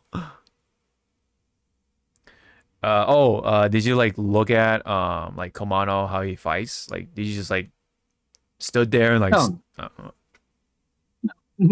It kind of just wanted to get the story. You wanted to get the story done, right? Yeah, I wasn't doing sightseeing. Sightseeing, yeah. I was trying, but at the same time, I'm like, yeah, I kind of want to get it going too. I was kind of like observing him a little bit. I'm like, oh, okay, neat. A little bit of a sneak peek of how he fights. Okay. What did you think of the miasmic fiend or whatever it's called? The one that has like the talisman or thing on the forehead. We are in like Chinese mythology, so it was like one of the Chinese ghosts. So yeah, it was fun, but I don't think it was. I think it was a failed experiment. Like I think that was an actual like human or tyrant that we were fighting. Yeah, right. And Yishuan was like, you know, pretty much like implying that she knew this person. Right? So one can only guess, right? It might be the sister. Her sister, maybe. Because, you know, same white hair and everything. It's supposed to be like that big obvious hint, perhaps.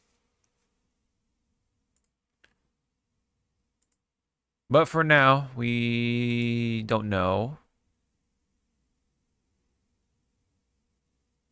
Oh,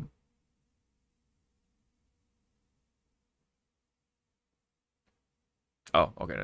I thought she was like actually saying something here. But anyway, sorry. I was reading something. So, that's pretty much it for the most part. I haven't finished the story for the beach part, but it looks like it's not like it's like a filler episode, right? Or it's like basically the episode after the big battle, right? So they're just like having fun. It looks like, or I imagine. The surfing is a little funky, but whatever. You know, it's like a you know, it's a way to pass the time. And then yeah, we gotta make sure we do it so that we can get the costumes for the MCs. So that's something to work towards, I guess. And yeah, that's pretty much that.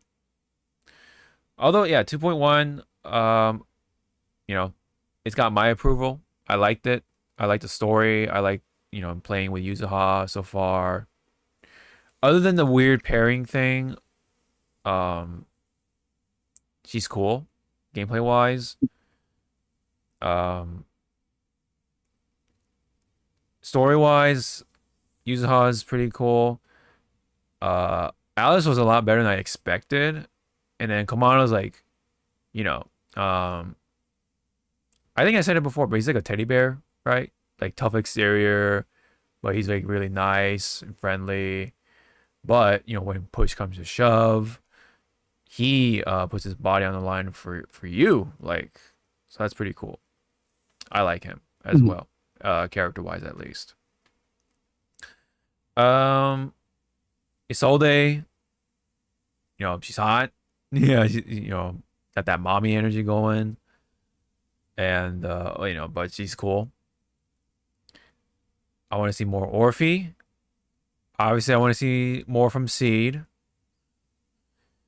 Damien, you're very questionable. I don't know what the fuck are you. Who are you really, right?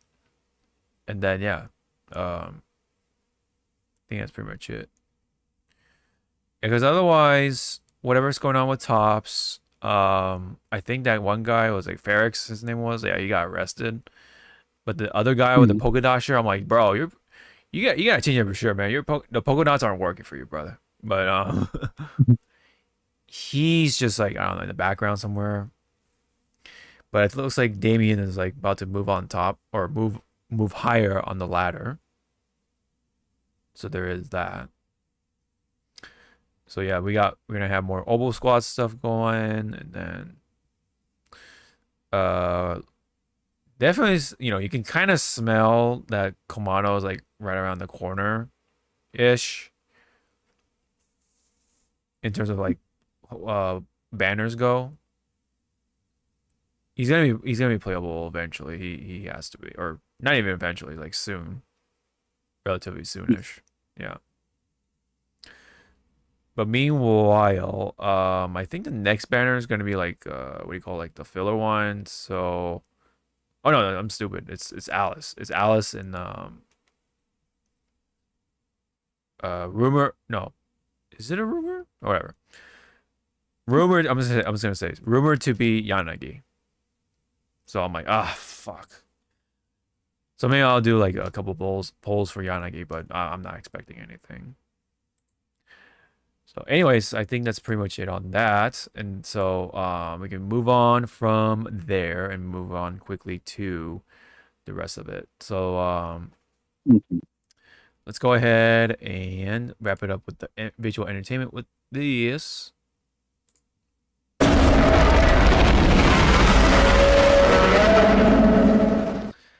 Yes, so movies. So apparently, the actors for playing Zelda and Link in the upcoming Legend of Zelda live action film has been chosen. So we have these we have the photos of two of the actors. So playing Zelda is Bo Brogison, and playing Link is Benjamin Evan Ainsworth. So judging from just from their faces, what do you think? This must be a really young Link and Zelda. Like an early, type of. I mean, this is not even like child Link. I mean, it could be child Link, but not really Link, like child Link. Right. Teen, yeah. Teenage Link, I guess. Mm-hmm. Yeah, question is who's gonna play Ganon? That's the question. Samuel Jackson. Why not keep David?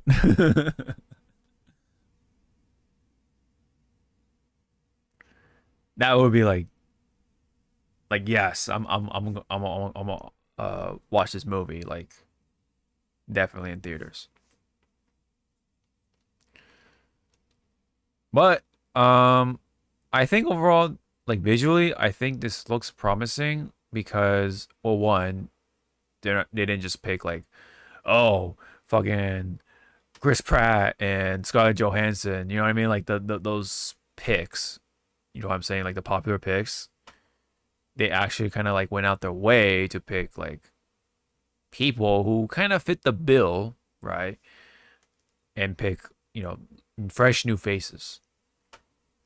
So they have like nothing else kind of like trailing behind them. So nothing be like, oh, it's just Black Widow playing Zelda, like, you know, that kind of phenomenon.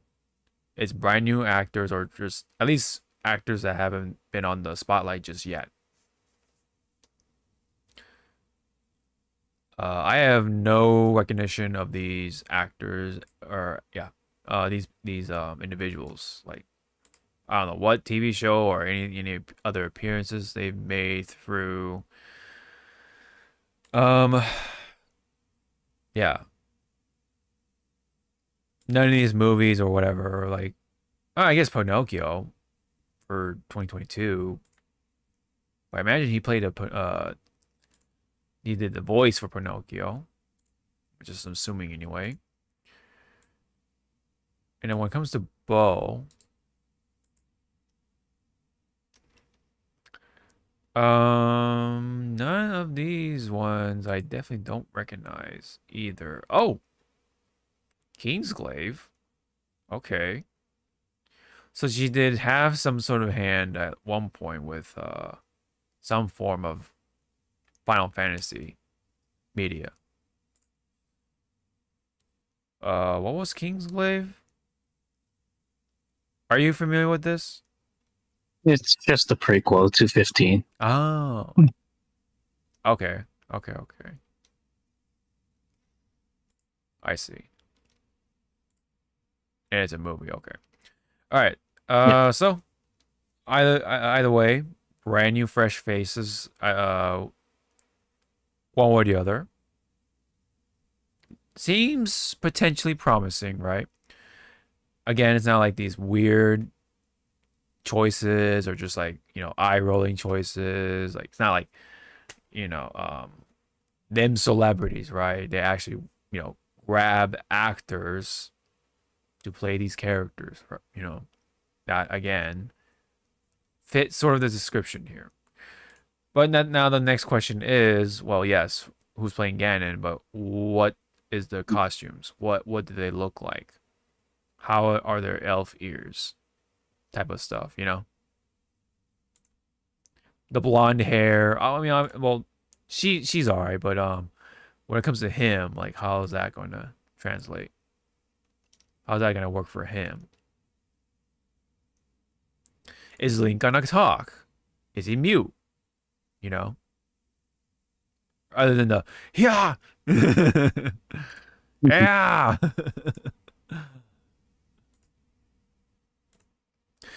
By the way, let me ask you, when it comes to Link, what is your favorite version of Link in terms of the voice? Soul Calibur. So Ocarina of Time. Yep. Okay. Yeah, that's funny because yeah, that's that voice actor is I believe his last name is Hiyama. He plays like a bunch of other characters, including Hiei from Yu Yu Hakusho. Um, he was one of the characters from Kill la Kill. Sanagayama, I think his name was. He was also Joe Higashi at one point in KOF.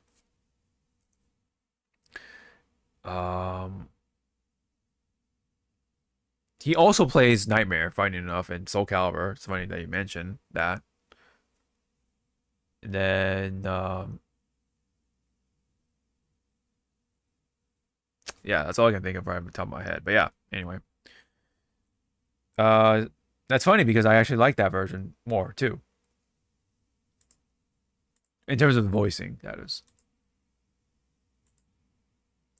So I ask. All right. That's pretty much it. Other than, yeah, I'll just briefly talk about Superman. Okay, so I actually did like how they portrayed Superman in this one. You kind of figure that out, but they really did a good job like making him relatable, friendly. Like No, they cannot. Superman's supposed to be godlike. oh yeah, He's not Jesus. supposed to be fucking. He's supposed to be the symbol of Jesus. He's not supposed to lose his fight. No, fucking. I'm sorry. I hate Snyder fans. Like, yeah, I'm sorry. Snyder, he's a good director. He just does not know how to make characters, Relatable. yeah, relatable or be more accurate to what they are. Superman's not godlike. You're thinking of either Ultraman or Dark or Dark any of Darkseid's underlings or any of the new gods. Those are godlike. Superman's supposed to be that symbol of hope that even if you scrape the knee, he will come to you and go like, "Are you okay? Yeah. You need Neosporin? You need to go to the hospital." Not this whole like, no, his enemies should fear him. It's like that's Ultraman. Yeah. Or yeah, and then there was Lex Luthor. I actually really do like the new actor for Luthor. That he did a good job, like being, I guess, a kind of a younger version of what it's supposed to be a Lex Luthor. But whatever. I liked him. Anything else? Superman's foster parents were really funny actually, but not like in in your face funny, but like just like I don't know, something about their nuances and stuff like that were like really funny. Just the way they're on the screen kind of thing. It's just funny because they're very like much more on the hillbilly side. I'm just gonna leave it at that. Very very southern, right? And I believe it's supposed to be still like Smallville, right? Like that's the name of where he resided, right? When he was younger. Yep. Yeah, Smallville. They didn't mention the name by any means, but like I'm assuming that's Smallville.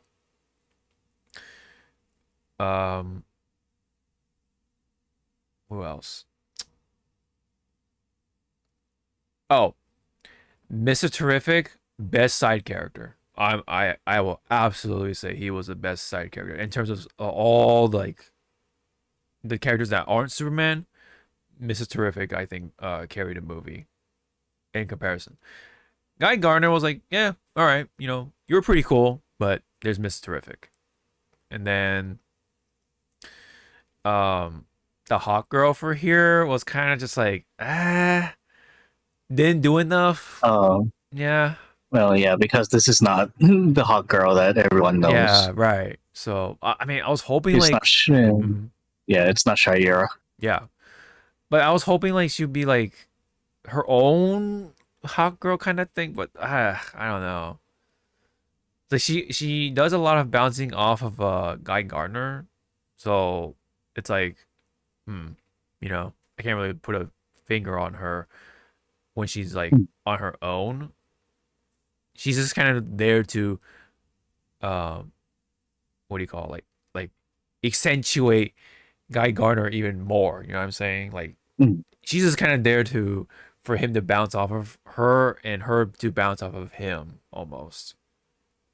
If that makes sense. But yeah, because otherwise, yeah, Guy Gardner was like, yeah, like kind of like an asshole. Like he's supposed to be like stupid looking and like all like, he like walks in a room with aura kind of like feel and like, but yeah, there is the trailer part in the trailer, he got the middle finger thing. That was funny. Yeah. There were like a pretty good amount of like comedic moments, so I like that. But also like they balanced it out with the serious moments, of course. I'm not wasn't completely sold on what made this story roll, which is a little hard to explain without spoiling things. You may kind of know what I'm talking about once you start watching the movie, because it happens like right at the beginning of the movie, because they don't do the origin story. Essentially, they kind of just like go straight into it, like boom, and then they like do the thing, and then yeah. And the way now that you said that, Mhm. I kind of like that because again, Superman story, Batman story, Spider-Man story, or origin story has been said and done so many times. Do you really need to waste 25 minutes Yeah. doing that? Yeah, Yet again? exactly. Exactly. That I liked. You know, And that this Superman that James Gunn took inspiration of was All-Star Superman, one of the best comics Okay. to read. Yeah. Like if you so that's where most of the inspiration came from of why the Superman acts the way he is. So yeah. if you can find a way to read that, it's actually a really good, like, it really shows you like, yeah, this is how Superman's supposed to be. Not this godlike figure that everyone thinks that he is dark and brooding, and it's like, oh, so you're thinking of Batman if you want dark and brooding. Yeah. And also, it's the one thing that I guess Snyder fans are afraid of is fucking color. This movie showed me that there is color in the fucking world. There is definitely color in this one. In fact, there's a lot of color at one point. You know, I'll say that much. Oh yeah, Crypto was great. I liked his moments. And then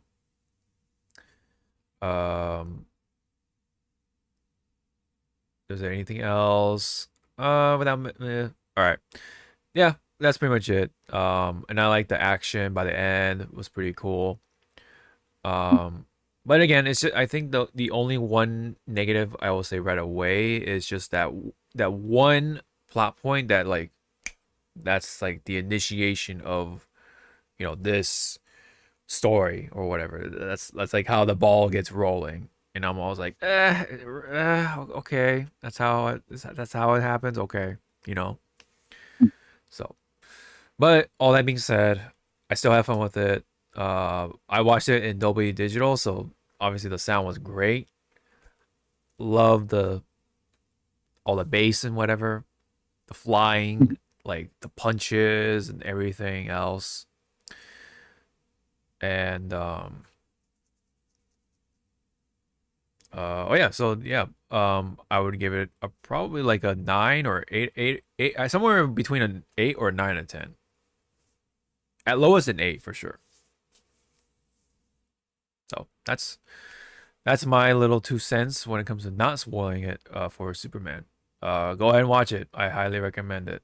Although it's definitely a good movie or theater experience. Yeah. Because all the like the flying and like everything. And yeah, you know, I got to learn a couple of things about the Superman stuff, including like the yellow sun and like even another sun, and like yeah, and then a little bit on the Green Lantern stuff, because yeah, you know, Guy Gardner. Yeah, that's pretty much it. Alrighty, so that's pretty much it on that one. So when are you watching Superman again? Are you was it like next week? The 25th. 25th. Yeah. Okay, that's gotcha. All right. So, that is it for this episode. We definitely stretched it for what we had. Well, yeah, to be fair, ZZZ, there's a bit of that rabbit hole to dive into. It's funny because you have just rabbits in this one. Anyway, that's all we got. And anything else you wanted to say? Any last words before we skedaddle? I know. You hungry? I'm hungry too. Let's get out of here. All right. So thank you very much. We hope to see you all in next one. Bye bye.